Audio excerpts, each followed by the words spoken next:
Kerala PSC technical assistant notification വിളിക്കാൻ പോകുന്ന വിവരം നിങ്ങൾ എല്ലാവരും അറിഞ്ഞിട്ടുണ്ടാവും. അപ്പോൾ ഈ പരീക്ഷയ്ക്ക് വേണ്ടി പ്രിപ്പയർ ചെയ്യുന്നതിന് മുന്നോടിയായിട്ട് സഹകാരി റേസ് പ്ലസ് ഒരു 10 ദിവസത്തെ സൗജന്യ ക്ലാസ് സീരീസ് സംഘടിപ്പിക്കുകയാണ്. അപ്പോൾ അതിനു വേണ്ടിയിട്ടുള്ള ആദ്യത്തെ ക്ലാസ്സാണ് നിങ്ങളിപ്പോൾ അറ്റൻഡ് ചെയ്യാൻ വേണ്ടി പോകുന്നത്. നമുക്ക് എല്ലാവർക്കും അറിയാം, ടെക്നിക്കൽ അസിസ്റ്റന്റിന്റെ വളരെ ഇമ്പോർട്ടൻ്റ് ആയിട്ടുള്ള ഒരു ഭാഗമാണ് നമുക്ക് ഫുഡ് സയൻസ് അല്ലേ. ഫുഡ് സയൻസിൽ അതുപോലെ മൈക്രോബയോളജിയിലും കോമൺ ആയിട്ട് വരുന്ന ഒരു സംഗതിയാണ് എന്താ, ഫുഡ് ബോൺ ഡിസീസസ്. അപ്പോൾ അതിനകത്ത് വരുന്ന ഒരു പ്രധാനപ്പെട്ട അസുഖങ്ങളിലൊന്നാണ് ബോട്ടുലിസം എന്ന് പറയുന്നത്. നമ്മുടെ ഈ ഡിപ്പാർട്ട്മെന്റ് നിലനിൽപ്പ് തന്നെ ഒരുപക്ഷെ നമ്മുടെ ഈ ഫുഡ് സേഫ്റ്റി എന്നുകൊണ്ട് ആശയം തന്നെ വരുന്നതിന് നിദാനമായിട്ടുള്ള ചില കാര്യങ്ങളാണ് ഈ പറഞ്ഞ ഫുഡ് ബോൺ ഡിസീസസ് അല്ലെങ്കിൽ ഫുഡ് ബോൺ ഇൻടോക്സിക്കേഷൻസ് കേട്ടോ. ഫുഡ് ബോൺ ഡിസീസും അതുപോലെ ഫുഡ് ബോൺ ഇൻഫെക്ഷൻസും ഉണ്ട്, ഇൻടോക്സിക്കേഷൻസും ഉണ്ട്. അതിനെക്കുറിച്ച് വിശദമായിട്ടും ഡെഫിനിഷൻ എല്ലാം നമുക്ക് മറ്റൊരു ക്ലാസ്സിൽ വരുന്നുണ്ട്. എന്തായാലും ഇത് രണ്ടാണെന്നുള്ള കാര്യം നിങ്ങൾ മനസ്സിലാക്കി വെക്കുക. ഫുഡ് ബോൺ ഇൻഫെക്ഷനും ഫുഡ് ബോൺ ഇൻടോക്സിക്കേഷനും. ഇവിടെ എന്താ സംഭവിക്കുന്നത്, ഇവിടെ ടോക്സിക് എഫക്റ്റുകൾ നമ്മൾ ഒരു വിക്ടിം അനുഭവിക്കുന്ന ഒരു ഭാഗമാണ് ഫുഡ് ബോൺ ഇൻടോക്സിക്കേഷൻസ്. അപ്പൊ അതിൽ വരുന്ന സംഗതിയാണ് ബോട്ടുലിസം എന്ന് പറയുന്നത്. ഞാൻ പറഞ്ഞതാണ്, ഇത്തരത്തിലുള്ള പബ്ലിക് ഹെൽത്ത് ഹസാർഡ്സ് ഇല്ലായിരുന്നു എന്നുണ്ടെങ്കിൽ, നമ്മുടെ ഫുഡുമായിട്ടനുബന്ധിച്ച് ഇത്തരത്തിലുള്ള പബ്ലിക് ഹെൽത്ത് ഹസാർഡ്സ് ഇല്ലായിരുന്നുണ്ടെങ്കിൽ നമുക്കൊരിക്കലും ഇത്തരത്തിലൊരു ഡിപ്പാർട്ട്മെന്റിന്റെയോ നമ്മുടെ ഈ ജോലിയുടെ ഒന്നും ആവശ്യം വരുന്നില്ല എന്നുള്ളതാണ് പ്രധാനമായിട്ടും പറയേണ്ടത് അല്ലേ.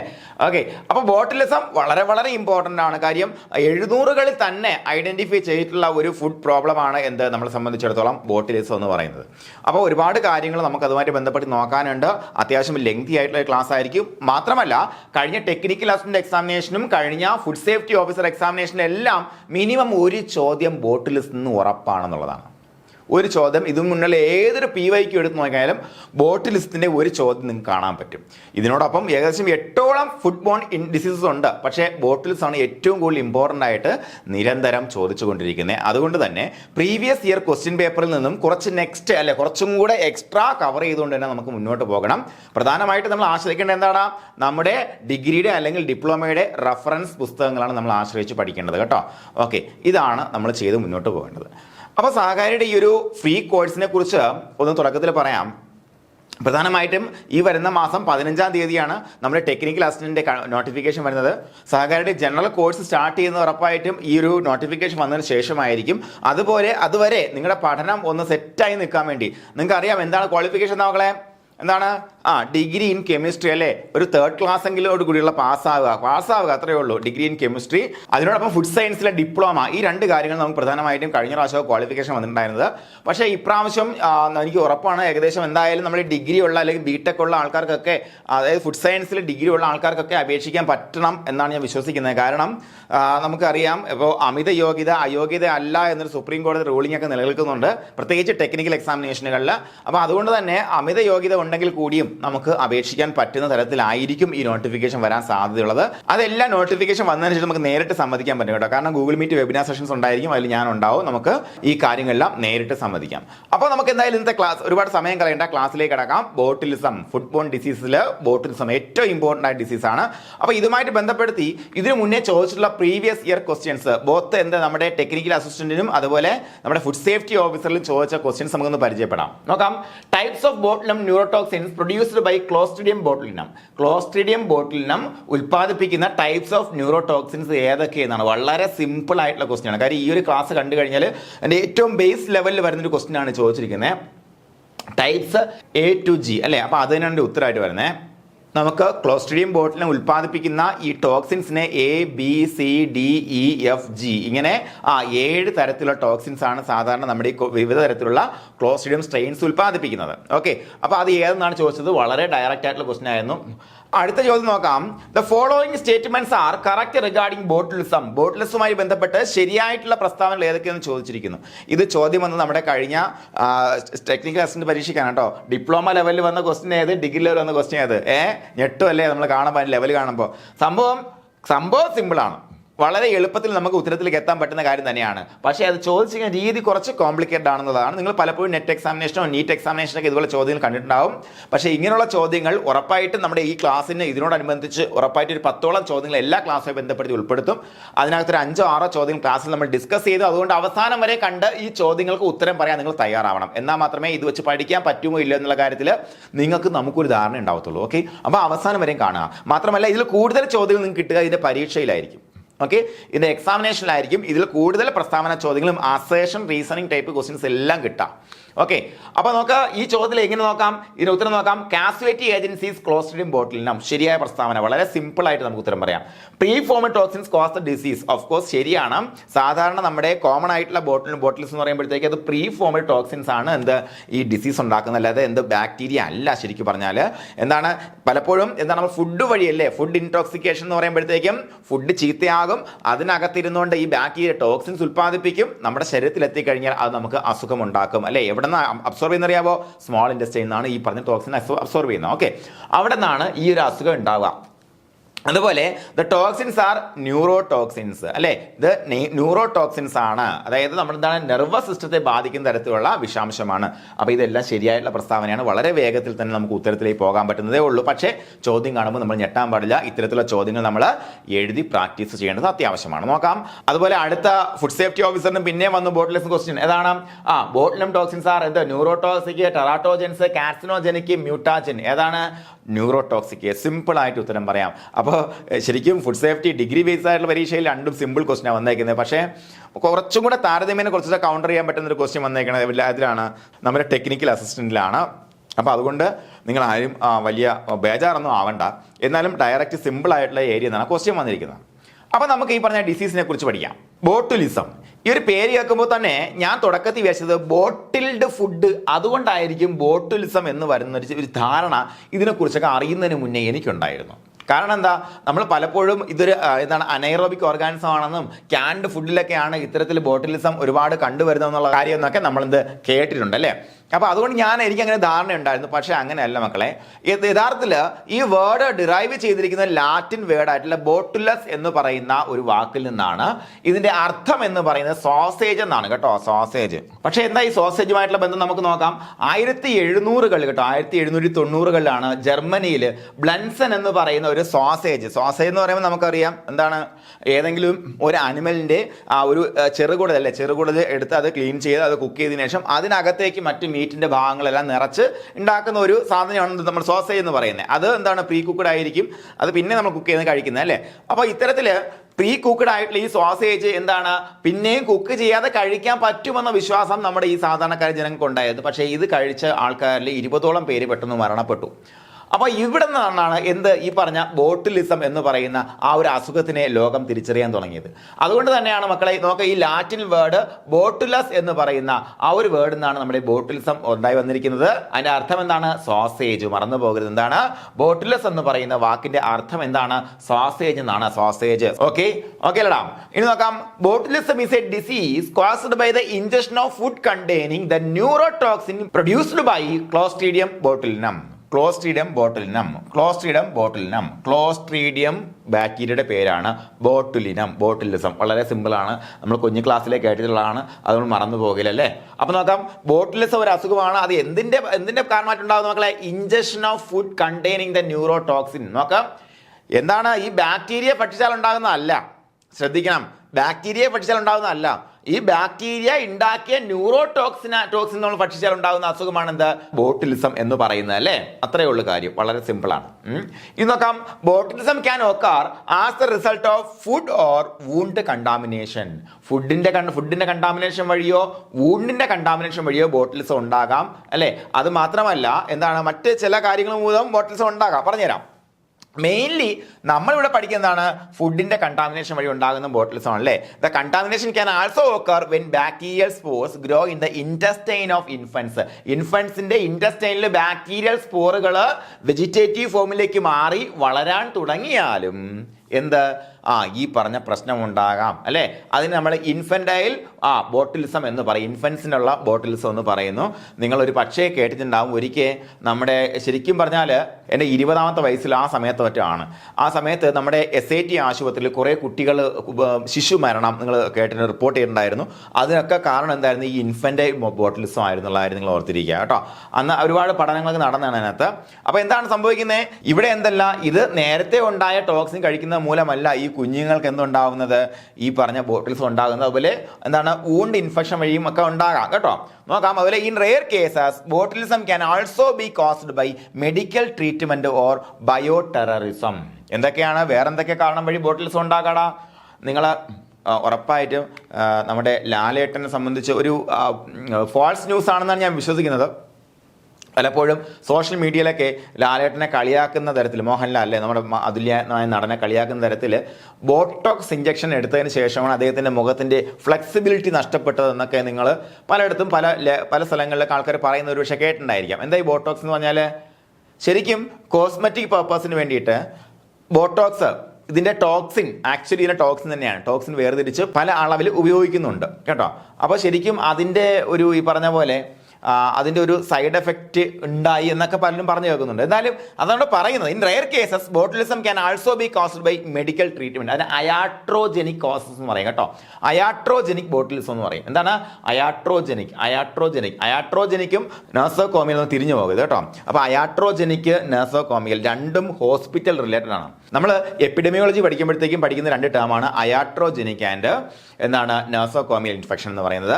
അപ്പോൾ എന്താണ് ഈ 2 വ്യത്യാസം എന്ന് മനസ്സിലാക്കാം. കാര്യം ഇൻ കേസ് അതിനകത്ത് ഓപ്ഷനിൽ വരുന്ന അയാട്രോജനിക്കും അതോടൊപ്പം നെർസോകോമിയൽ ആണെന്നുണ്ടെങ്കിൽ നമ്മൾ രണ്ടും ഹോസ്പിറ്റൽ അക്വേർഡ് അല്ലേ എന്നൊരു സംശയം നമുക്ക് ഉണ്ടാകാൻ സാധ്യതയുണ്ട്.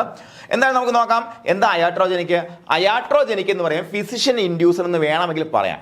എന്താ, നമ്മളൊരു ട്രീറ്റ്മെന്റിന്റെ ഭാഗമായിട്ട് നമ്മളൊരു സാധനം ഒരു രോഗിക്ക് കൊടുക്കുന്നു അല്ലെങ്കിൽ ഇഞ്ചക്ട് ചെയ്യുന്നു. അപ്പോൾ അതുമായിട്ട് ബന്ധപ്പെട്ടുണ്ടാകുന്ന ഒരു മെഡിക്കൽ കോംപ്ലിക്കേഷൻ, അതിനാണ് അയാട്രോജനിക് എന്ന് പറയാം. പക്ഷേ അതേസമയം നെർസോകോമിയൽ എന്ന് പറയുന്നതാണ് നമ്മൾ ഹോസ്പിറ്റലിൽ മറ്റൊരു ആവശ്യത്തിനായിട്ട് പോയി, അതായത് നമ്മൾ പോയത് വേറെ കാലിലെ ഒടിവ് പരിഹരിക്കാൻ വേണ്ടിയിട്ടാണ്, അവിടെ നമുക്ക് കോവിഡ് കിട്ടി, ഇതിനാണ് നെർസോകോമിയൽ ഇൻഫെക്ഷൻ എന്ന് പറയാം. പക്ഷേ ഇതൊന്നും വ്യത്യാസം മനസ്സിലായെന്ന് കരുതുന്നു. ഇതൊരു അയാട്രോജനിക് കണ്ടീഷൻ ആണെന്നുള്ള കാര്യം മനസ്സിലാക്കുക. അതിന് നമ്മൾ അയാട്രോജനിക് ബോട്ടുലിസം എന്ന് പറയും. അതായത് ട്രീറ്റ്മെന്റിന്റെ ഭാഗമായിട്ട് നമ്മൾ മെഡിക്കൽ ട്രീറ്റ്മെന്റിന്റെ ഭാഗമായിട്ട് ഇതിനെ ബോട്ടോക്സ് എന്ന രീതിയിൽ നമ്മൾ ഉപയോഗിക്കുന്നുണ്ട്. അപ്പോൾ അതുമായിട്ട് ബന്ധപ്പെടുത്തിയും ബോട്ടുലിസം റെയർ ആയിട്ട് കണ്ടുവരുന്നുണ്ട്.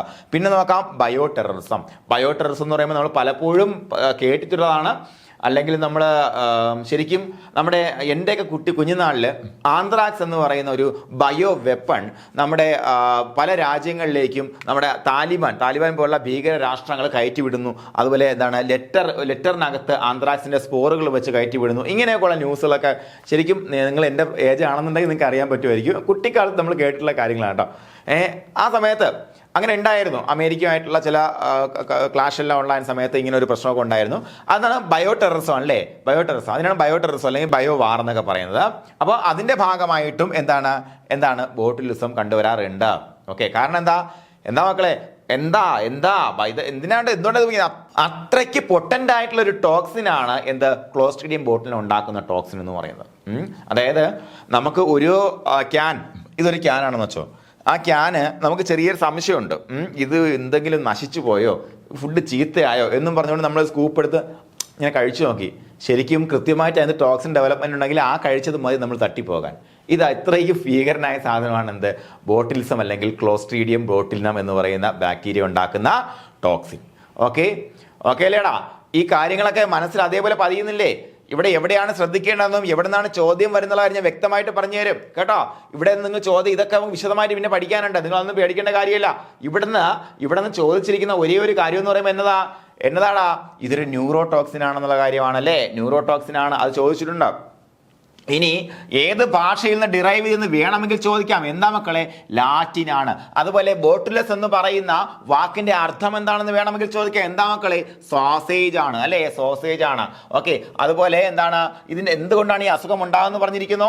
അതുപോലെ വൂണ്ട് കണ്ടാമിനേഷന്റെ ഭാഗമായിട്ടും, അതുപോലെ ബാക്ടീരിയൽ സ്പോർസ് നമ്മുടെ കുട്ടികളുടെ ഇൻഡസ്ട്രിയിൽ വളരുന്നതിന്റെ ഭാഗമായിട്ടും, ചില കാരണങ്ങളിൽ മെഡിക്കൽ ട്രീറ്റ്മെന്റ് നമ്മൾ ബോട്ടോക്സ് ഉപയോഗിക്കുന്നതിന്റെ ഭാഗമായിട്ടും, ചില കാരണങ്ങളിൽ ന്റെ ഭാഗമായിട്ടുമൊക്കെ ബോട്ടുലിസം കോമൺ ആയിട്ട് കണ്ടുവരുന്നു. നോക്കാം main forms of botulism. First on food borne botulism. ഇതാണ് നമ്മുടെ ശരിക്കുള്ള വിഷയം, ഫുഡ് ബോൺ ബോട്ടുലിസം അല്ലെ. ഇവിടെ പ്രീഫോംഡ് ആയിട്ടുള്ള, ശ്രദ്ധിക്കണം, പ്രീഫോംഡ് ആയിട്ടുള്ള നമ്മുടെ ഈ ടോക്സിൻ ആണ് ഇത്തരത്തിലുള്ള ഈ അസുഖത്തിന് കാരണം. നോക്കാം എന്താ food borne botulism. The harmful bacteria thrive and make the toxin in environments അല്ലേ. ഈ പറഞ്ഞ ഹാർംഫുൾ ബാക്ടീരിയ പിടിച്ചു നിൽക്കും, നമ്മുടെ മറ്റുള്ള പ്രവർത്തനങ്ങളെല്ലാം ഇത് ഓവർകം ചെയ്ത് പിടിച്ചു നിന്നതിന് ശേഷം എന്ത് ചെയ്യും, ടോക്സിൻ ഉണ്ടാക്കും അല്ലേ. എങ്ങനെയുള്ള environment with little oxygen, little oxygen ശ്രദ്ധിക്കണം. ഓക്സിജൻ ഇല്ലായ്മയിൽ ഓക്സിജനെ ടോളറേറ്റ് ചെയ്യാൻ നമ്മുടെ ഈ പറഞ്ഞ ബാക്ടീരിയ കഴിയല. അതുകൊണ്ടാണ് പ്രത്യേകിച്ച് ക്യാൻഡ് ഫുഡ് അല്ലേ, ക്യാൻഡ് ഫുഡിൽ ഓക്സിജൻ ഉണ്ടെന്നുണ്ടെങ്കിൽ നമ്മൾ എപ്പോഴും ഓക്സിജൻ ഇല്ലാത്ത പാക്കേജിങ് ചെയ്യുന്നത്. എന്തിനാണ്? നമ്മുടെ ഫുഡിന്റെ കീപ്പിംഗ് ക്വാളിറ്റി വർദ്ധിപ്പിക്കാൻ വേണ്ടി. അപ്പോൾ ഓക്സിജൻ ഇല്ലാതാവുമ്പോൾ കീപ്പിംഗ് ക്വാളിറ്റിയുടെ ഇടയിലൂടെ നുഴഞ്ഞു കയറാൻ പറ്റുന്ന ഒരുത്തനാണ് ആര്? ഈ പറഞ്ഞ ക്ലോസ്ട്രീഡിയം ബോട്ടിലിനെ കേട്ടോ. ഓക്കെ, മറക്കുക. അപ്പോൾ ലിറ്റിൽ ഓക്സിജൻ ഇല്ലാത്ത സാഹചര്യത്തിൽ അല്ലേ, എങ്ങനെ ഹോം ക്യാൻഡ് ഫുഡിലെല്ലാം വരുന്നൊരു പ്രശ്നമാണ് എന്ത്? Food borne botulism. വിശദമായിട്ട് പിന്നെ നോക്കാൻ പേടിക്കണ്ട. ഇനി എന്താ വൂണ്ട് ബോട്ടിലിസം? മെയിൻ ഫോംസ് നോക്കുന്നേ. Wound botulism, if these bacteria get in a cut they can cause a dangerous infection that makes the toxin. നോക്ക്, ഒരു മുറിവിൽ ഈ ബാക്ടീരിയ എന്താ ഇൻഫെക്റ്റ് ചെയ്യുകയാണെന്നുണ്ടെങ്കിൽ, തട്ടുകയാണെന്നുണ്ടെങ്കിൽ അതിന് എന്ത് ചെയ്യാൻ പറ്റും? നമ്മുടെ ശരീരത്തിലേക്ക് കയറിയിട്ട് അവിടെ ഇരുന്ന് പ്രവർത്തിച്ചുകൊണ്ട് അവിടെ ഇരുന്ന് ടോക്സിൻ ഉൽപ്പാദിപ്പിക്കാൻ പറ്റും. ഓക്കെ, അതാണ് വൂണ്ട് ബോട്ടിൽസ് എന്ന് പറയുന്നത്. ഓക്കെ എന്ന് പറഞ്ഞത് അവിടെയും എന്താ നമുക്ക് അസുഖത്തിന് കാരണം എന്താ? വൂണ്ടിലുണ്ടാകുന്ന അല്ലെങ്കിൽ അവിടെ ഇരുന്ന് പ്രവർത്തിക്കുന്ന ബാക്ടീരിയ വഴി ഉണ്ടാകുന്ന ടോക്സിൻസ് ആണ് നമ്മുടെ അസുഖത്തിന് കാരണം. ഓക്കെ, എന്താണ് അനൈറോബ് ആണ്. നിങ്ങൾ ആ കാര്യം മറന്നു പോകരുത് കേട്ടോ. പക്കാ അനൈറോബ് ആണ്. അതിന് ഓക്സിജനെ എന്ത് ചെയ്യാൻ പറ്റത്തില്ല, സഹിക്കാൻ പറ്റുകയില്ല. എങ്ങനെ? വെജിറ്റേറ്റീവ് ഫോമിൽ. മറന്നു പോകരുത്.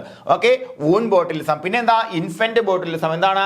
The most generic form of botulism begins after spores of clostridium botulinum bacteria grow in a baby's intestinal tracts. ഇതിനെക്കുറിച്ച് വിശദമായിട്ട് അവസാന സ്ലൈഡ് ഉണ്ട്. ഇത്രയേ ഉള്ളൂ.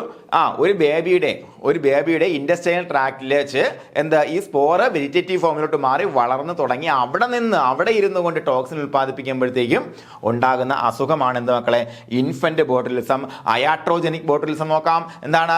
ഇൻ അയാട്രോജനിക് ബോട്ടിലിസം നമ്മൾ പറഞ്ഞ കാര്യമാണല്ലേ. എന്താണ്?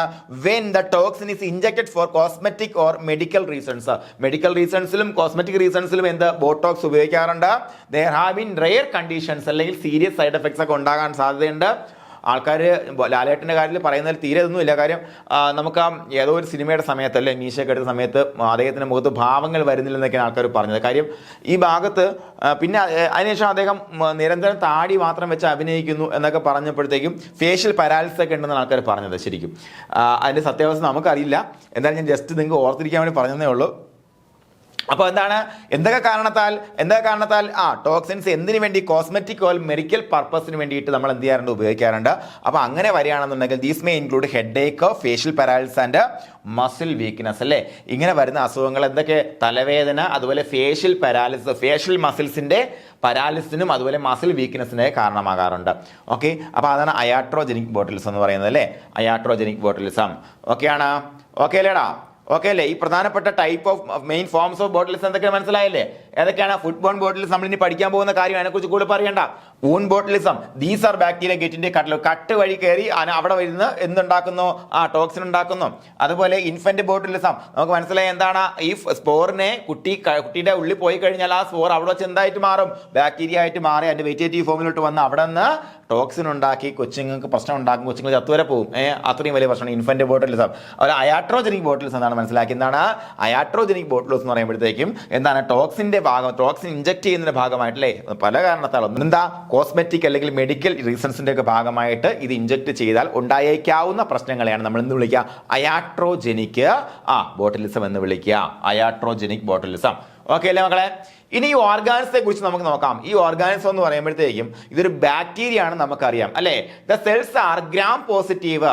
ഇവിടെ സ്റ്റെയിനിങ് നമ്മൾ വിശദമായി പഠിക്കുന്നുണ്ടല്ലേ. അപ്പൊ എന്താണ് ഈ സെല്ലിന്റെ ഒരു സ്വഭാവം എടുത്തു കഴിഞ്ഞാൽ ഇത് ഗ്രാം സ്റ്റെയിൻ പോസിറ്റീവ് ആണ് അല്ലേ, ഗ്രാം പോസിറ്റീവ് ആണ്. ഓക്കെ, അതുപോലെ മൊട്ടൈലാണ്. മൊട്ടൈൽ വിത്ത് പെട്രീഷ്യസ് ഫ്ലാജെല്ല ആൻഡ് ഒബ്ലിഗേറ്റ്ലി അനേറോബിക് ആണ്. എന്താണ്? ഒബ്ലിഗേറ്റ്ലി അനേറോബിക്. അനേറോബിക് എന്ന് പറയുമ്പോഴത്തേക്കും ഓക്സിജന്റെ ഹെൽപ്പ് ഇല്ലാതെ വളരാൻ പറ്റുന്ന ഒരു ബാക്ടീരിയ. ആ ടൈപ്പ് ഓഫ് ബാക്ടീരിയസ് നമ്മൾ അനേറോബ്സ് വിളിക്കാം. മനസ്സിലായില്ലേ? അപ്പോൾ അത് തന്നെ പലതരത്തിലുണ്ട്. ഫാക്കൾട്ടേറ്റീവ് അനേറോബ്സ് ഉണ്ട്, ഒബ്ലിഗേറ്റ് അനേറോബ്സ് ഉണ്ട്. അപ്പോൾ അനേറോബ്സ് എന്ന് പറയുമ്പോൾ വൈഡ് കാറ്റഗറി. അതിനകത്ത് വരുന്ന സംഗതി ഒബ്ലിഗേറ്റ്ലി അനേറോബിക്, ഒബ്ലിഗേറ്റ് അനേറോബിക്. രണ്ട് ഉദാഹരണം ഞാൻ പറഞ്ഞുതരാം. ഒന്ന് നമ്മുടെ എന്താണ് ക്ലോസ്ട്രിഡിയം ബോട്ടിലിനും, രണ്ട് നമ്മളെ ക്ലോസ്ട്രിഡിയം ടെറ്റനസ് ഉണ്ടാക്കില്ല.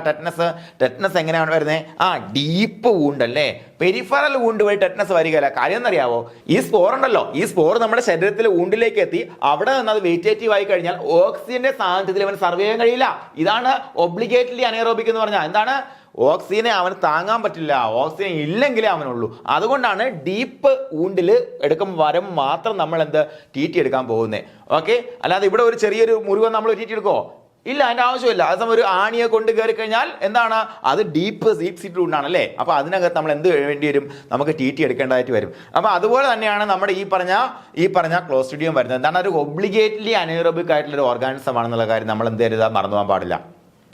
ഓക്കെ, നോക്കൂ, the rod shaped soil bacterium is also saprophytic അല്ലേ. സാപ്രോഫൈറ്റിക് എന്ന് പറഞ്ഞാൽ നമുക്ക് എല്ലാവർക്കും അറിയാം എന്താണ്, ഡെഡ് അല്ലെങ്കിൽ ഡീക്കേയിങ് ആയിട്ടുള്ള ബയോമാറ്ററിൽ നിന്നാണ് അവയ്ക്ക് ജീവിക്കാൻ ആവശ്യമായിട്ടുള്ള സാധനങ്ങൾ കണ്ടെത്തുന്നത് അല്ലേ, ഊർജ്ജം കണ്ടെത്തുന്നതായിരുന്നു മനസ്സിലാക്കുക. അപ്പൊ അതുകൊണ്ട് തന്നെയാണ് നമ്മുടെ ഫുഡ് എന്ന് പറയുമ്പോഴത്തേക്കും ഫുഡ് ഡീക്കേ ചെയ്യാൻ തുടങ്ങുമ്പോഴത്തേക്കും അവിടെ ഇവൻ വളരാൻ സാധ്യതയുണ്ട് അല്ലേ. അപ്പൊ ഒരു സാപ്രോഫൈറ്റിക് നേച്ചറാണ് നമ്മുടെ ഈ ഓർഗാനിസം.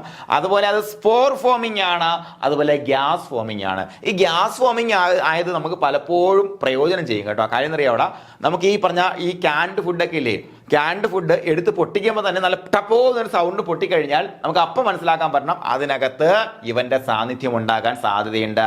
കാര്യം എന്താ, ക്യാൻഡ് ഫുഡ് എന്ന് പറയുമ്പോൾ അതിനകത്ത് മിനിമം ഓക്സിജൻ ആയിരിക്കില്ല, ഓക്സിജൻ ഇല്ലാതെ ആയിരിക്കും അതിനെ എന്ത് ചെയ്യുന്നത്, പാക്ക് ചെയ്യുന്നത്.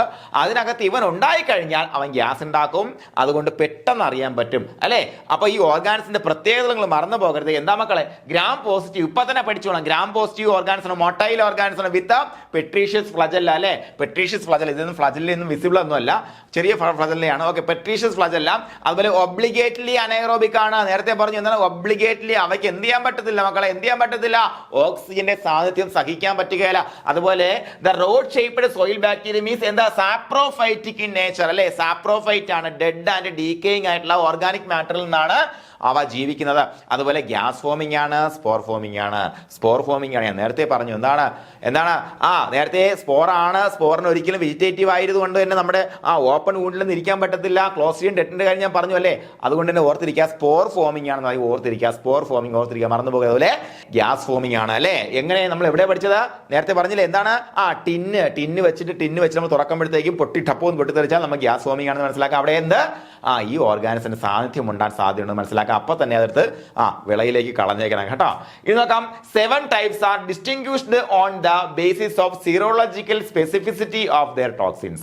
നോക്കാം, സീറോളജിക്കൽ സ്പെസിഫിസിറ്റി അടിസ്ഥാനത്തിൽ 7 ടൈപ്പ് നമ്മൾ എന്ത് ചെയ്യുന്നുണ്ട്, ഡിസ്റ്റിങ്വിഷ് വെച്ചിട്ടുണ്ട് കേട്ടോ. പ്രധാനമായിട്ടും ഏതൊട്ട് ജി വരെ അല്ലെ, ABCDEFG അല്ലെ.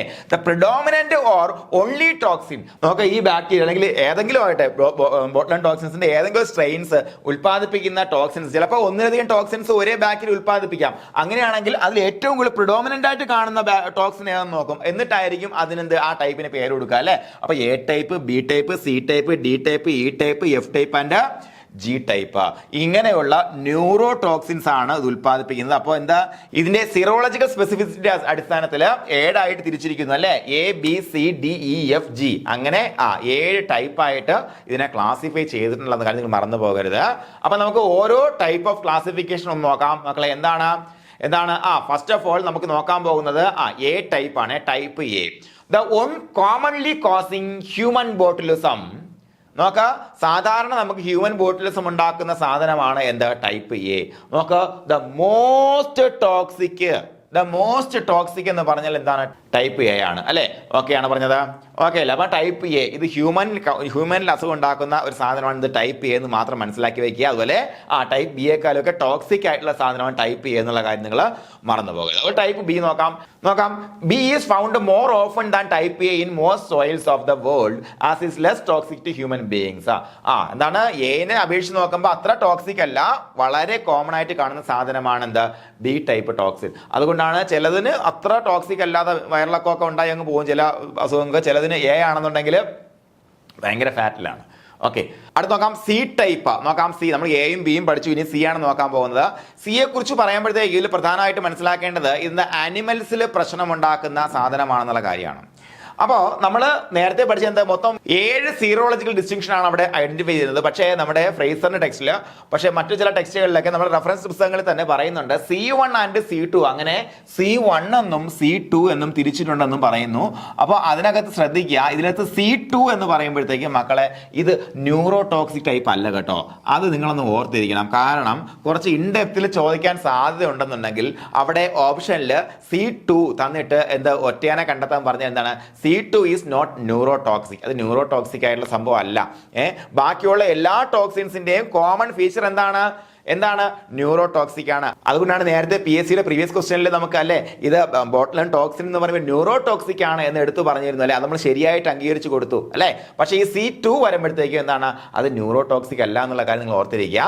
Type C causes botulism of fowls, cattle, mink and other animals but not of human beings അല്ലെ. അതുപോലെ എയും ബിയും നമ്മൾ എന്ത് പഠിച്ചു, ഹ്യൂമൻ ബീയിങ്സിനാണ് പ്രശ്നം ഉണ്ടാക്കുന്നത് പഠിച്ചു എന്താണ്. പക്ഷേ എന്താണ് C എന്തല്ല നമുക്ക് പ്രശ്നം ഉണ്ടാക്കില്ല. മിങ്ക് എന്താണെന്ന് മനസ്സിലാക്കാണ് ഞാൻ ആ പടോടെ വെച്ചേക്കുന്നത് കേട്ടോ. മിങ്ക് എന്ന് പറയുമ്പോഴത്തേക്ക് USA അതുപോലെ നമ്മുടെ എന്താണ് യൂറോപ്പിൽ കാണപ്പെടുന്ന ഒരു സെമി വാട്ടറിൽ അല്ലെ വാട്ടറിലും അതുപോലെ കരയിലും ജീവിക്കുന്ന ഒരു ജീവിയാണ് മിങ്ക് എന്ന് പറയുന്നത് കേട്ടോ. അപ്പൊ ഇങ്ങനെയുള്ള ആനിമൽസിൽ അസുഖം ഉണ്ടാക്കുന്ന സീറോളജിയാണ് എന്താ ടൈപ്പ് C അല്ലേ. അതിൽ C1 C2 ഇങ്ങനെ 2 ടോക്സിൻസ് ഉണ്ട്. അതിൽ C2 എന്ന് പറയുന്ന ടോക്സിൻ എന്തല്ല, ആ ടൈപ്പ് എന്തല്ല, അത് ന്യൂറോ ടോക്സിക് അല്ല അല്ലേ. ഓക്കെ, അത്രയും മനസ്സിലാക്കുക. അതുപോലെ ഇനി എന്താണ് A B C D അല്ലേ. ഡി നോക്കാം. Type D is associated with the forage poisoning of cattle in Union of South Africa അല്ലേ. സൗത്ത് ആഫ്രിക്കയിൽ മാത്രമല്ല പല സ്ഥലങ്ങളിലും ഉണ്ട് കേട്ടോ. ഇതിൽ പറഞ്ഞിരിക്കുന്നത് നമ്മുടെ ഈ ഫ്രേസിന്റെ ടെക്സ്റ്റ് എന്ന് പറയുമ്പോഴത്തേക്കും ഇത് വിദേശ രാജ്യങ്ങൾ ആൾക്കാർ എഴുതിയ ടെക്സ്റ്റ് ആയതുകൊണ്ടാണ് ലോകമെമ്പാടുള്ള കാര്യങ്ങൾ പറഞ്ഞിരിക്കുന്നത്. നമ്മൾ ആ സ്ഥലം ഒന്നും നിങ്ങൾ പഠിച്ചു വെക്കേണ്ട ആവശ്യമില്ല, അങ്ങനെ ചോദിക്കത്തുമില്ല. അപ്പൊ എന്താണ് ഫോറേജ് പോയിസണിങ്ങിന് കാരണമാകുന്ന ഏത് സീറോളജിയാണെന്ന് ചോദിച്ചാൽ എന്താണ് ടൈപ്പ് D ആണെന്നുള്ള കാര്യം നിങ്ങൾ ഓർത്തിരിക്കുക. ഫോറേജ് D എയും ബിയും മനുഷ്യൻ അല്ലെ. അതുപോലെ C1 C2 അല്ലെ. C എന്ന് പറയുമ്പോഴത്തേക്ക് എന്താണ് അനിമൽസിന് പ്രശ്നം ഉണ്ടാക്കുന്നത്. അപ്പോൾ D എന്താണ് അനിമൽസിന് പ്രശ്നം ഉണ്ടാക്കുന്നുണ്ട്. ഫോറേജ് പോയിസണിന് കാരണമാകുന്നു D അല്ലേ, മറന്നു പോകണ്ട. ഫോറേജ് എന്ന് എന്താണ് മക്കളെ, ഈ പറഞ്ഞ പശു ആവട്ടെ അല്ലെങ്കിൽ നമ്മുടെ മറ്റേത് അനിമൽസ് പുല്ല് നിന്ന് വളരുന്ന ഏത് അനിമൽസും കഴിക്കുന്ന പുല്ലിനെ എല്ലാം ഫോറേജ് എന്ന് പറയും. അപ്പോൾ ആ ഫോറേജ് വഴി ഉണ്ടാകുന്ന പോയിസണിങ്. അപ്പൊ നോക്ക് ടൈപ്പ് D എന്താ ഫോറേജ് പോയിസണിങ്, മറന്നു പോകണ്ട. എന്താണ് ഫോറേജ് പോയിസണിങ്, മറന്നു പോകണ്ട. ടൈപ്പ് D മറന്നു പോകല്ലേ മക്കളെ. അപ്പൊ എയും ബിയും പഠിച്ചു. എ ആണ് ബിയേക്കാൾ കൂടുതൽ നമുക്ക് ഹാംഫുൾ ആണെന്ന് പഠിച്ചു അല്ലെ. അത് രണ്ടും മനുഷ്യനെ ബാധിക്കുന്നതാണെന്ന് പഠിച്ചു. C1 C2 പഠിച്ചു. C2 എന്ന് പറഞ്ഞാൽ ന്യൂറോടോക്സിക് അല്ല എന്ന് പഠിച്ചു അല്ലെ. അതുപോലെ C1 C2 ഒക്കെ എന്താണ് അനിമൽസിനാണ് അസുഖം ഉണ്ടാക്കുന്നത് പഠിച്ചു. അതുപോലെ ടൈപ്പ് D എന്ന് പറഞ്ഞാൽ ഫോറേജ് പോയിസണിങ്ങിന് കാരണമാകുന്നു എന്ന് നമ്മൾ പഠിച്ചു അല്ലെ. ഇതിപ്പോ തന്നെ പഠിച്ചു പോവാം നമുക്ക് കേട്ടോ, ഇതിന്റെ കൂടെ തന്നെ പഠിച്ചു പോവാം. നോക്കാം, അടുത്ത് നോക്കാം. ഈ എന്താണ് ഈ വൈറ്റമിൻ E അല്ലേ. വൈറ്റമിൻ E ഞാൻ ചുമ്മാ പറഞ്ഞല്ല കേട്ടോ, അതിന്റെ കാരണമുണ്ട്.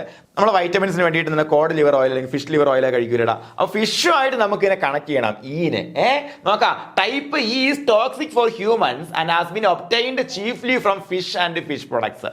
ഫിഷിൽ നിന്നോ അല്ലെങ്കിൽ ഉണക്കിയ മറ്റുള്ള ഫിഷോ അങ്ങനെയുള്ള സാധനങ്ങളിൽ നിന്നൊക്കെ നമുക്ക് വരാൻ സാധ്യതയുള്ള അസുഖമാണ് എന്താ ടൈപ്പ് E മൂലം ഉണ്ടാക്കുന്ന ബോട്ടിൽസ് അല്ലെ. ടൈപ്പ് E മൂലം ഉണ്ടാക്കുന്ന ബോട്ടിൽസ് എങ്ങനെയാ മക്കളെ, ഫിഷിൽ നിന്നോ അല്ലെങ്കിൽ മറ്റ് ഫിഷ് പ്രൊഡക്ട്സ് എന്നൊക്കെ നമുക്ക് ഉണ്ടാകാൻ സാധ്യതയുള്ള അസുഖമാണ്.